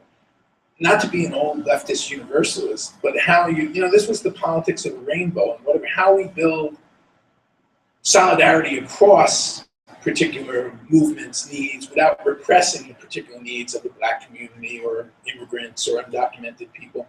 But I do think that there's, at least in my classes, I think more people, I don't think it, put it this way, what gives me some hope, in the 1980s, at the beginning of neoliberalism and the collapse of communism, a lot of people bought in, a lot of younger people bought into this Morning in America bullshit. That was Reagan's slogan. It's the new imperial great America and opportunities here. And there was, you know, there was these brief bubbles and, you know, people got jobs on Wall Street. I mean, the horrible thing is 40% of Ivy League graduates in 2007 went to work in the financial sector. What a fucking waste of the not necessarily talented, but privileged kids. I mean, you know, and now it's coming back up. But, you know, and then I think there is a lot of hostility to the banksters and stuff that, you know, because they fund the main wing of the Democratic Party, nobody's really mobilized again about them. You know, I wish it were more a candidate of color, because I think would build broader unity and mobilize more people of color. But, you know, there's a possibility, you know, I don't know how broad his appeal will be, but Sanders may run in the Democratic primaries. I'm not a top-down guy, but that would give us an opportunity to raise anti-corporate issues, to talk about the banksters, to talk about redistribution. Maybe Warren, if he did well, maybe Warren would come in as an opportunist or something. I wish there was more of a Jackson figure, but as much as, you know, I'm not into national electoral politics, I'm more into grassroots stuff and how it relates to local insurgent politics. National discourse, presidential discourse does define stuff. I mean, if Edwards hadn't been sort of screwed around personally, is, you know, as much as this anti-poverty stuff did raise the issue. And for me, the Jackson campaigns were really transformative. I think the big transformative campaign, which I hope to see in Chicago again, was when Harold Washington got elected mayor. I mean, defeating Emanuel in Chicago, I can't remember what the name of. There's a new Latino candidate who's just announced, who's quite progressive, comes out of the left. And then there's the Mujica campaign, the Socialist campaign for city council. I mean, you know, the fact that 10% of New York voted either working families or green, you know, kind of against Cuomo, you know, but on the other hand, there are the Cuomos of the world. I mean, this guy is a Democratic governor, who's incredibly anti-teacher, pro-charter, you know, look at Philadelphia, I mean, the whole charterization. But I think that's also another struggle. And I think it's very important to build multiracial unity. The problem is that many cities, whites have largely opted out of public school, but the whole privatization, defunding, I'm supposed to shut off my phone. So sorry, Phil, go ahead. But yeah, I think there are, put it this way, your generation in many ways is better than mine. I mean, there is, I think that, but you know, it's still a very segregated society. We shouldn't get overly kind of celebratory, but. Yeah, I was gonna ask, and I'll try to tread lightly, especially because I know I don't want to cause the ideological debate or whatever. Because like me and Tony were talking about this Tuesday, as great as beautiful as the change that came about from the 60s, the rise of the new left, Right. We seem to be in a big, it's a big obstacle where within the left, there still seems to be this ongoing tension about, what the place of Marxism should be in the 21st century. Because, the 80s and 90s definitely gave rise to a new sort of brain think in the left that, political economy just basically doesn't exist. Right. Well, particularly among academics, how much it spread, but it did have real. Well, my second book, I think, was a pretty bad turn. But go ahead. Right. And so I'm trying to do this in my own research, but it's like, how do we, as leftists, as socialists, try to build a new movement that connects these dots together, but at the same time is able to critique, I guess you could say, some of the more, it's like, the split that happened between the old and new left regarding like racism and stuff. Like, how do you bridge those gaps and at the same time engage in a productive critique that realizes some forms, the more extreme, vulgar forms of these politics is also sort of exacerbated. Right. No, look, you know this through, we've both been involved in some movements, organizations and stuff. There is a way in which I don't think post-structuralism, this view that, there's no coherent selves and identity is fragmented and there's all this sort of performative construction and stuff. If you don't know this sort of bullshit academic language, don't worry about it. But, you're normed, it's kind of Foucault, you're normed into these sort of patterns of personal expression, and what you do is resist sort of being normed. It can lead to kind of somewhat, I think there's a lot of insight to that, and particularly around kind of race and sexual and gender identity. But, there's a limit to how much you can performatively resist. You can transgress and cross-dress, whatever. The one drop of blood rule is pretty vicious and hard in this country. I don't know how, obviously there's always been passing and stuff, but also in terms of material oppression, I don't know how you perform yourself out of poverty or out of unemployment, right? So there's certain structural, I think, because on the big structural questions of global capitalism, we were losing, people started looking more at the micro, which is important. There are a lot of forms of, also there was a way in which the narrative, whether it be social democratic or communist, whatever, that, we had our own end to history. Obviously, it was either kind of the advanced capitalist welfare state or, nationalizing the means of production or whatever. And in a way, the right was strong enough that there is no alternative other than to neoliberal routine. Led to a lot of micro forms of resistance because the labor movement was smashed, the socialist and communist movement was in disarray. So I understand it, but yeah, you can get, I think, look, your generation is much better on kind of issues of sort of, white skin privilege, authority of sort of, credentialed, white guys, whatever. But it does lead to some self, I think you work out sort of, through struggle, you work out a lot of social relationships and deal with stuff. I think there is somewhat of paralysis of like, there's a role for middle-class white people in the progressive movement. You should understand your privilege, but then get over it and do some work. And a lot of people end up, you're born the way you're born. The question is, what do you do with it? And there's a long history of people from, black bourgeois backgrounds, great radical work. A lot of the labor organizers in the 30s were from, Howard Hapgood went to Harvard, but he was the best CIO organizer. I think there is a way in which people essentialize identity somewhat. Identity really does shape you, but so does your lived experience. You have a certain degree of agency. So, the question is, what are you doing with you? But on the other hand, you do have to be aware. I'm very aware my kid is much more privileged because his parents are both professors, whatever. But the question is, Mike shouldn't, be paralyzed by that. It's a good thing that he's, doing research and organizing for Fight for 15. This is a privileged kid. The question is, what's your fucking politics? I don't think Lenin sat around saying, my father's a lawyer, so I can't do shit. But it's partly that it's a demobilized era. On the other hand, look, the white new left was not great on race and certainly gender. So in some ways it's good to self-interrogate, but you shouldn't get paralyzed by it. And I think you're sort of raising the question of, on the other hand, think about, it was hard. I was only 11 or 12, but I had all the decisions. I mean, the move, say, in SNCC to really build a black empowerment organization and sort of hurt that a lot of whites felt, it was necessary.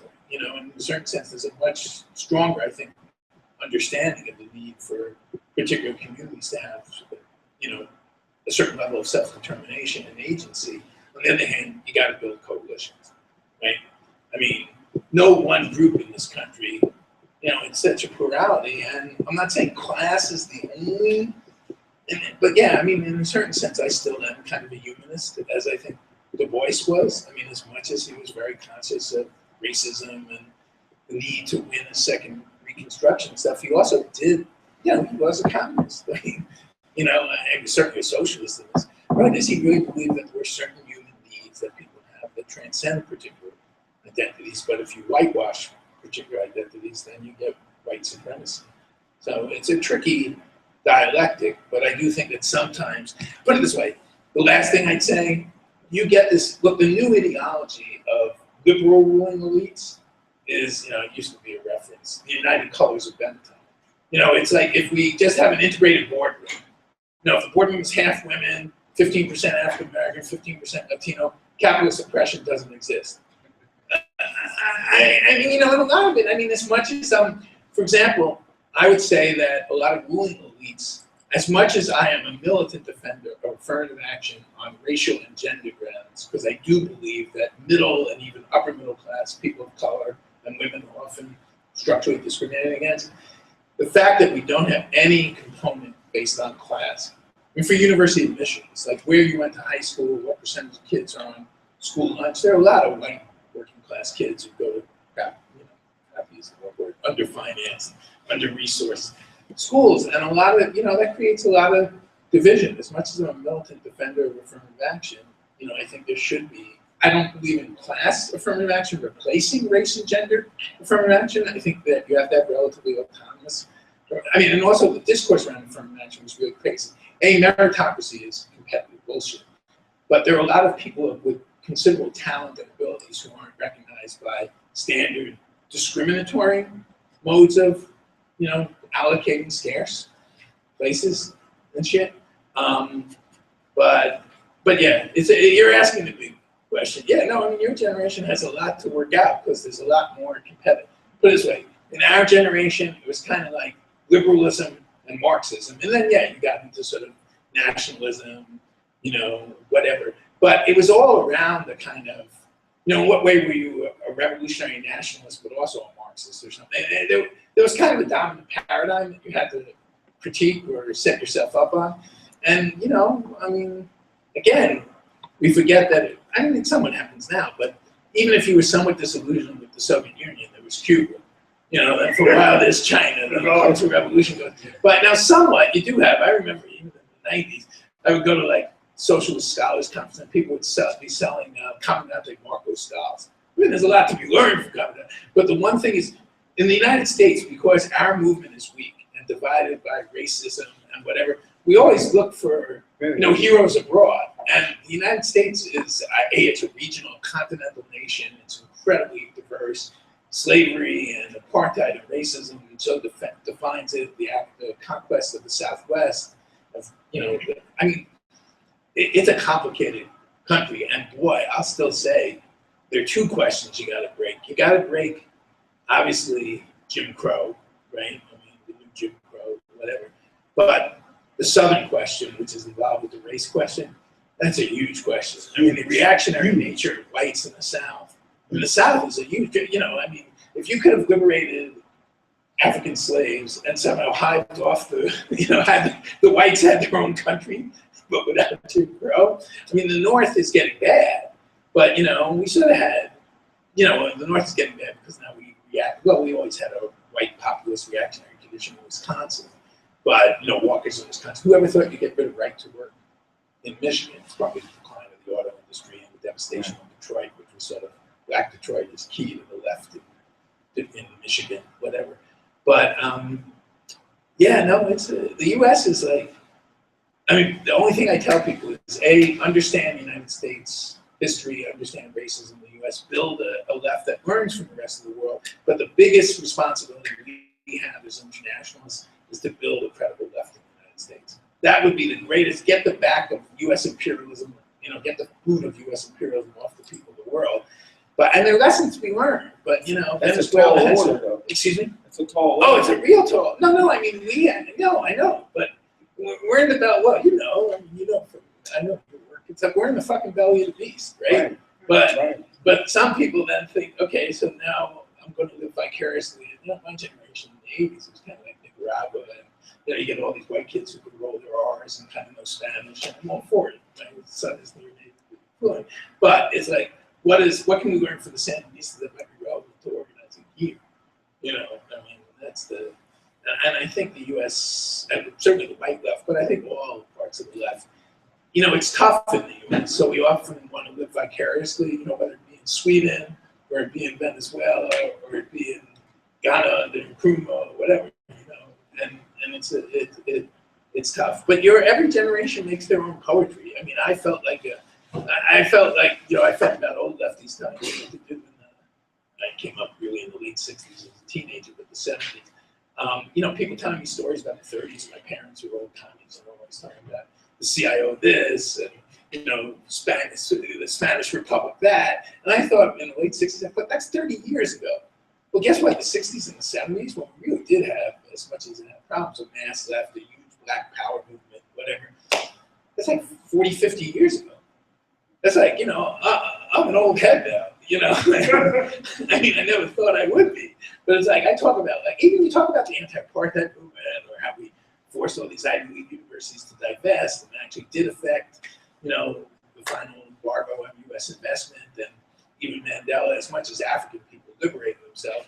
When people ask me, like, you didn't really grow up in the '60s or the '30s, how can we be optimistic? In the anti-apartheid struggle, it was, again, mostly people in Africa who liberated themselves, but we played a role. Right. And it was a real important movement, and it was to some extent, there were a lot of white kids who liked to fight racism in South Africa, but not in the U.S. But it was somewhat a multiracial movement on campuses, and the labor movement was a big, important part of the left of the labor movement, the black labor movement.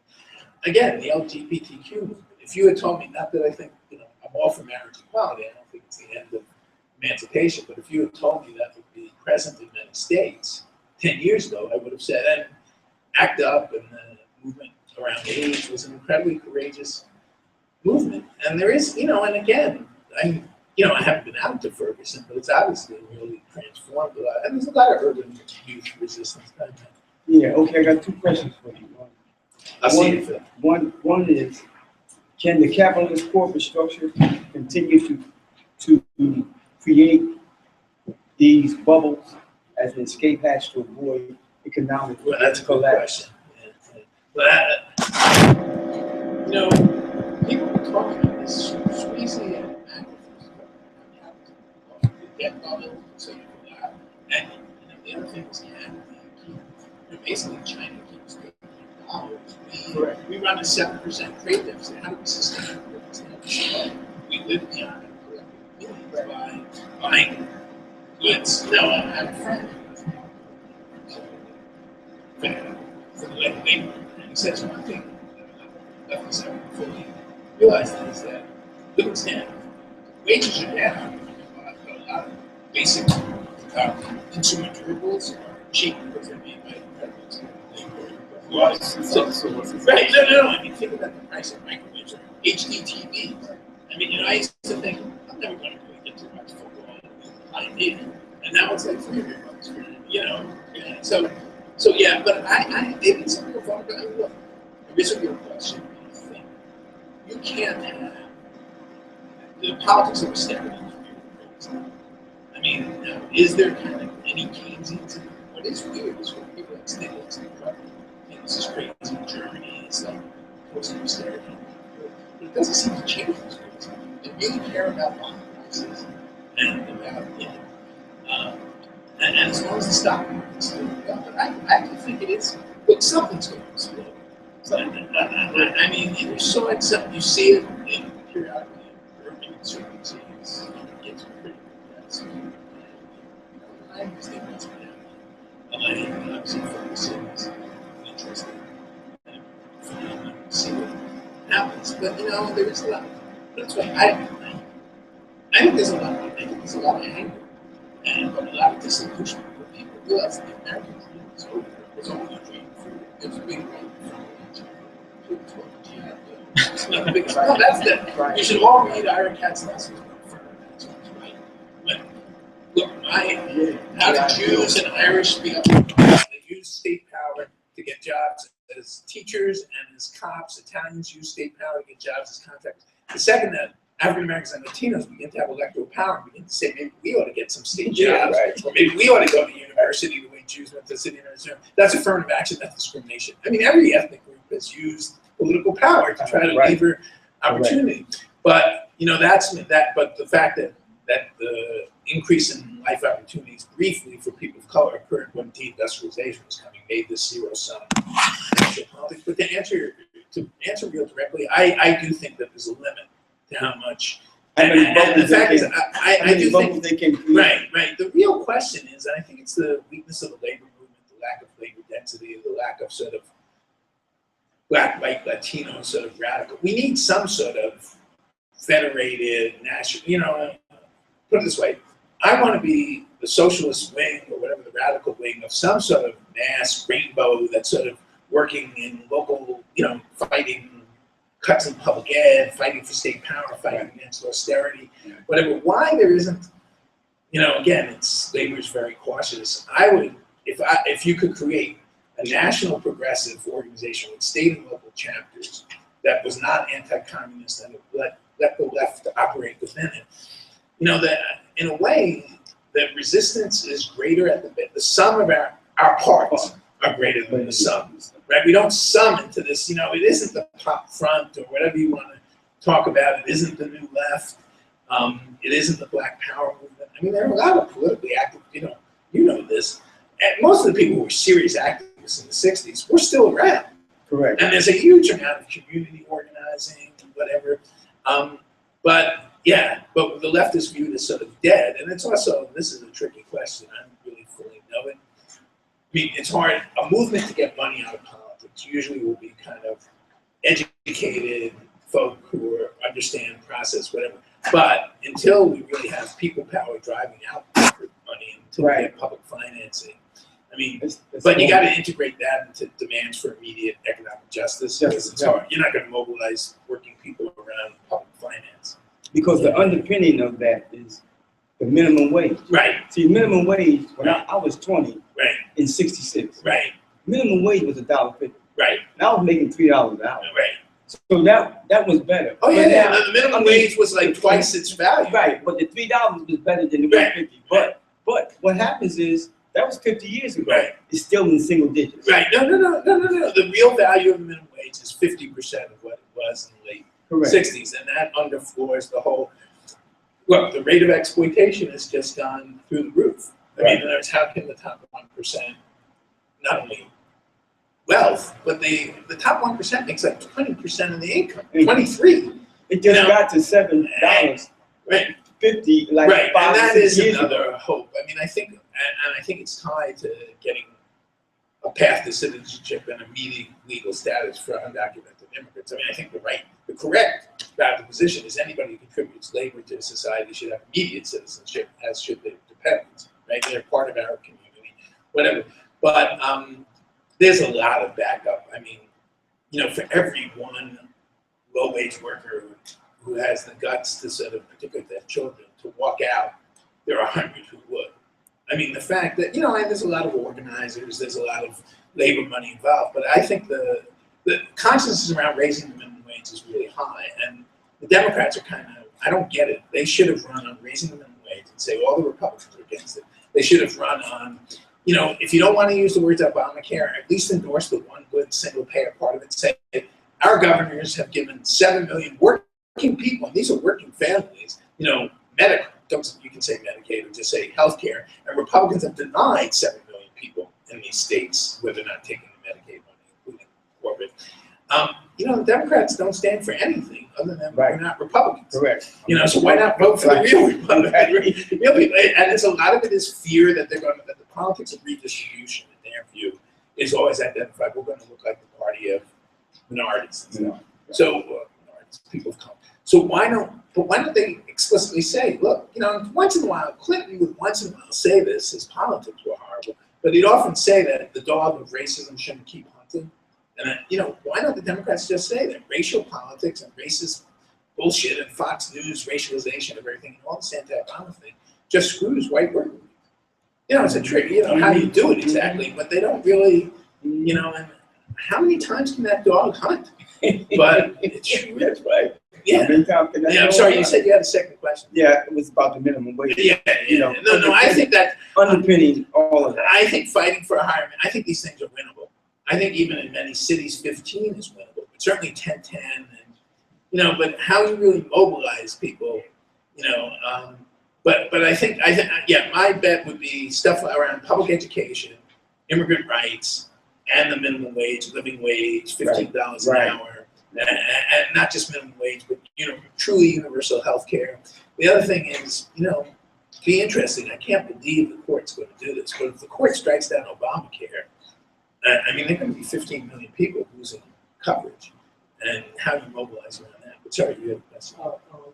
I'm just going to say this, like, for the past few decades, the conservative movement in America has been highly aggressive. They have set think tanks, expanded to AM radios, news shows to spread their message. Not to mention, they have also branded their message as nationalistic, as better for all Americans. Now, do you think that, correct me if I'm wrong, but do you think the key weakness of the American leftist movement, that and socialist and social democratic, is that they have not been that as aggressive, and not to mention inability to work with the system? And would you also say that they need to brand their policies in a more nationalistic? Well, you got to be. There's a danger to that, because nationalistic can often be imperialistic, and also who's the nation.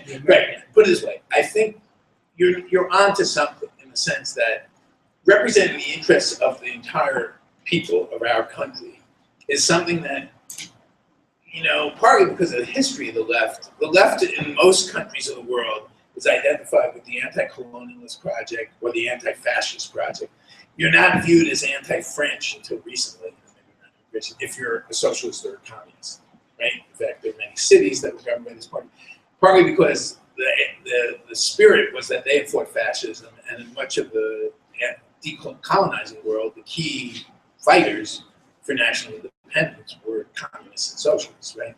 So in the U.S., the U.S. socialist movement, as bad as it was on sort of racially segregated locals, whatever, was anti-World War I. Good thing.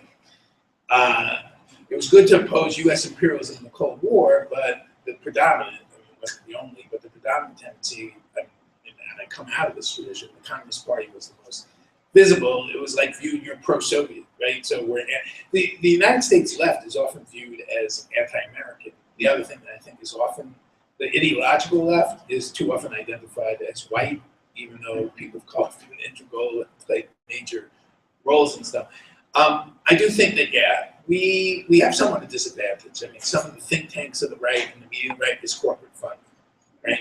But I do think that in a way, it's partly that we've been so in crisis with the collapse of communism, with the crisis of social democracy, whatever.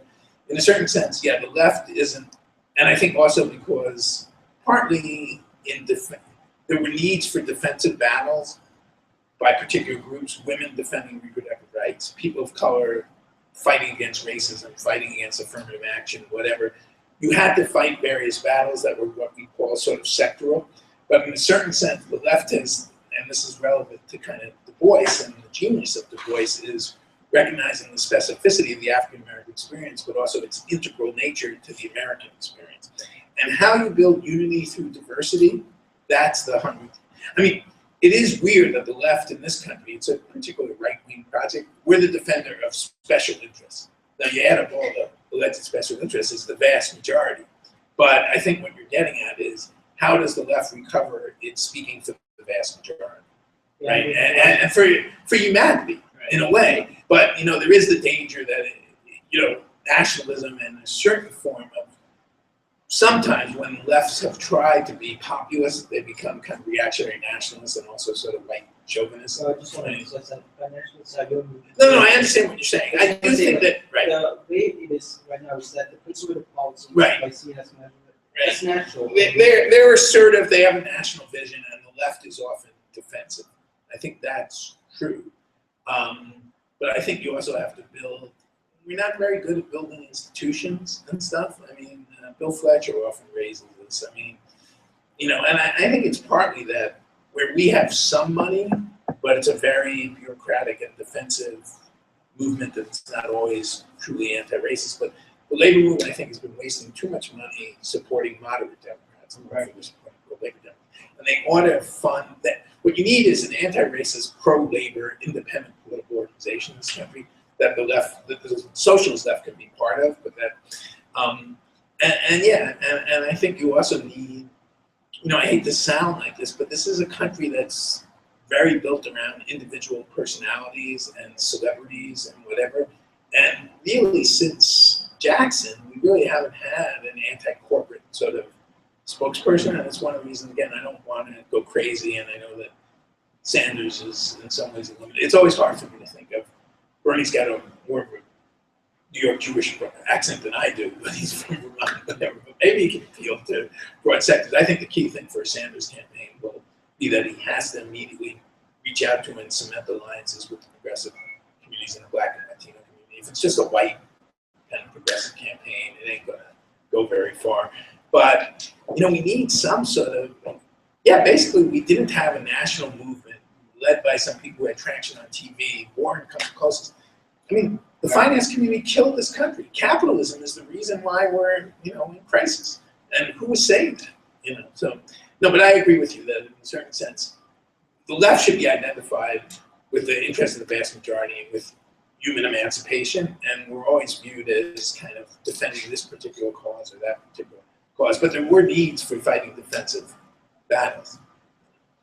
Sorry, why don't we go to this and come back to you? Go ahead. It's just going off of what you said, there's a really precarious matrix, I feel like, in relations with that, right? Because what you're talking about is, like, you know, we didn't really have this figure, but the people who were those figures were the people claiming to be for the you know, for the good of everybody else. Right. And so the people who are speaking things that are combating, they're conscious of those kinds of things. You know, like I would imagine that they're fearful. They don't want to, you know, there's something coupled with them seeing that tactic as a way to veil. You know, and this is like going to go with everyone. This is like the best. You know, this is going to end to everybody. And then with the fact that you've got like a lot of, you know, you have a lot of people that are like. Somebody was talking about like the veil in terms of race. Right. And that extends to others. That extends to economics. It extends to geography.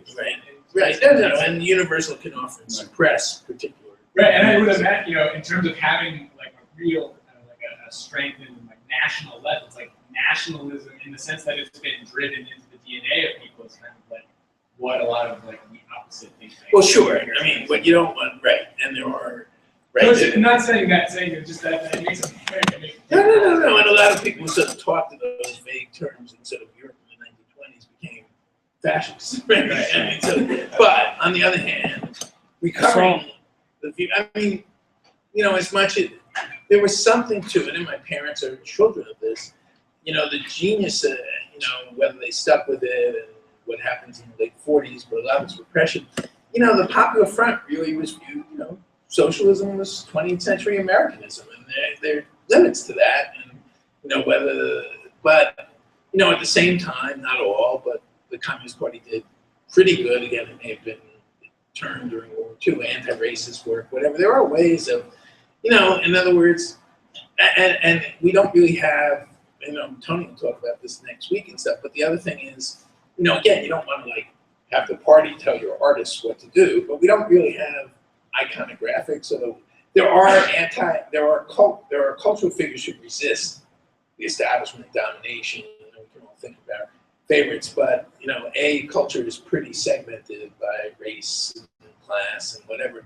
But there isn't really any kind of, you know, I'm not saying Pete Seeger was necessarily listened to in that. You know, but put it this way, I mean, Lead Belly, Seeger. You know, there was a culture in the 30s that did transcend race somewhat. I mean, it's like, even the people who have fairly progressive politics, when Springsteen has no crossover appeal.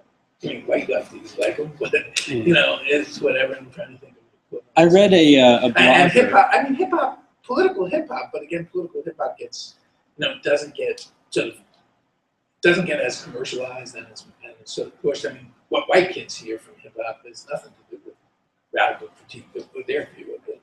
But again, I'm not Mr. Cultural kind of whatever, but I think you need also a cultural sort of presence, and the 60s again had that. It was again somewhat segmented by race and stuff, but you know, whether it was Gil Scott Heron or, you know, Dylan or whatever, you know, we all knew, or you know, there were various cultural sort of figures, and you know, that's not as much the case.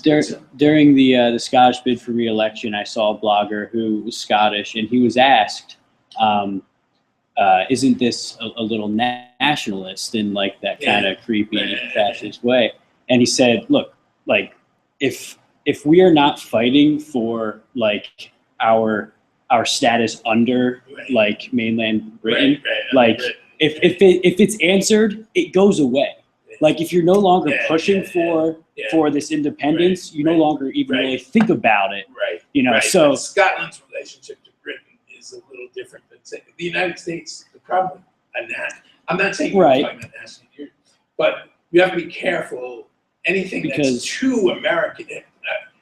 America is so identified with imperialist America that the politics of nationalism is a tricky one. But on the other hand, I am saying that, yeah, the left, if we could become more viewed as in the interest of the vast majority, and that our commitment to humanity doesn't suppress differences, but also unites people across their different needs. On the other, you know, but it's tricky because a lot of social movements in the United States that have been powerful. This is another sort of thing about thinking about Marx. I go around this argument with Fran Piven a lot. You think about it, obviously, movements around national and racial identity are key to the 60s, right? Black Power, Latino Power, you know, the Young Lords, Black Panthers, whatever. Feminism had it, you know, it should have had more of a class and anti-racist component, but again, it's around gender and stuff. Now, even the 30s, you know, this is part, and there was a huge struggle for African-American workers that's only partly won in the 60s, integrating the industrial unions, but in some ways, and my people were very involved in this, it was a class movement, but it was also a way for Southern European and Eastern European white ethnics to say we're American, right? You know, and so it gets complicated. But on the other hand, yeah, I'm just saying that the U.S. left, and I've written a bit about this, and if I finish this book on the left in the U.S., that'll have parts on this. It is a problem that we have not been as identified with the project of the country as, say, the anti-colonialist left in South Africa, or the Latin American left, or certainly the European left, which was anti-fascist. Well, we're always identified because we had to fight U.S. imperialism as being anti the American project, which is a good thing. But how we become kind of, right? I mean, Gramsci talked about this in a certain sense, Italian, because of Machiavelli and whatever. It's about the national project. Gramsci was always about how do we get the South to be empowered and to stop being oppressed? And the whole question of building an Italian nation, but a socialist nation, was central to his work. And we don't really have that equivalent, though, again, it still was somewhat race, but the Communist Party in the 30s was pretty good on, you know, had its issues, but wasn't bad on fighting racism. The closest thing we've had to kind of a national left was the Popular Front. But, you know, it had its problems, too. But yeah, it's worth thinking about it. I mean, it is true that the right rides this. Again, if you add up women, people of color, trade unionists, whatever, our special interests are the vast majority. But somehow the right, it starts with Reagan, warning again, we're going to be a great imperial power. They're the American project, and the left are like defending all these particular groups and stuff. But partly it was that the right was so misogynist and racist that you had to defend affirmative action, reproductive rights. I mean, this is the problem, is a lot of our politics, partly because it wasn't an offensive on the class politics, a lot of the left's politics have been defensive battles for like 40 years. I mean, I remember the Bakke decision and defending affirmative action. I mean, we've been doing this for like 46 years or something. You know, on reproductive rights and funding for public education. But this is a very complicated issue and we should break up or whatever. because people are being polite and staying. But when the left is really on the rise, and in some ways the 60s, as much as there were divisions and serious issues around gender and race within the right left, you know, it was partly cool to be, whether it be a Panther or an SDS and stuff, because it was viewed as an insurgent rising. We were the vast majority. We were going to take state power. We, in fact, were going to make a fucking revolution. I mean, I always say to people ask me, well, how are you still doing all this left reformist politics? I say, because when I was in my teens, I thought we were going to have a revolution. Right. Now, where does all the cadre, a lot of the people, all the people in this room, come out of? A lot of people came out of the 30s and 40s are dying, but we come out of the 60s and the 70s. The 60s don't really end, in a certain sense, to Reagan, but certainly to Carter. I mean, it's Reagan's re-election is a sign that, right, you know, right-wing agenda. It's Thatcher and Reagan, Tina, but you know, but I think a lot more younger people do think in transformative ways. It's just, it's a very fragmented. We haven't even talked about. It's an interesting question. The whole horizontalist among white leftists in particular, and anarchistic. But I always love it. I mean, I'm somewhat sympathetic to participatory democracy. When people talk about we can get rid of the state, it's like, you're at a fucking underfunded state university. You know, like what you need to do is let Wolf try to tax the frackers, fund education, build some movements in the streets for education, because the Republican state legislature ain't going to pass any of Wolf's stuff unless there's protests in Harrisburg and motion in the streets and shit. But it's sort of like, okay, like how are we going to finance Social Security and anarchists? You know, I mean, well, we don't even have a voice in state power, and now we're getting rid of the state. But that's a whole other. That's a whole other. I would say that the American left is way too conciliatory, and that we need to create, I guess, a lone 340. Yeah, no, I mean, look, first of all, the American left is very fragmented. You can't, you know, even the socialist left, right? Socialists are, in America, everyone has their own individual. We're an individualist nation, right? Right. Put it this way: anybody who's ever been in an organization in this country knows that nobody's fucking disciplined, and, you know, whatever. But I think, in a way, yeah, it is true that the sum of the left is less than its parts. And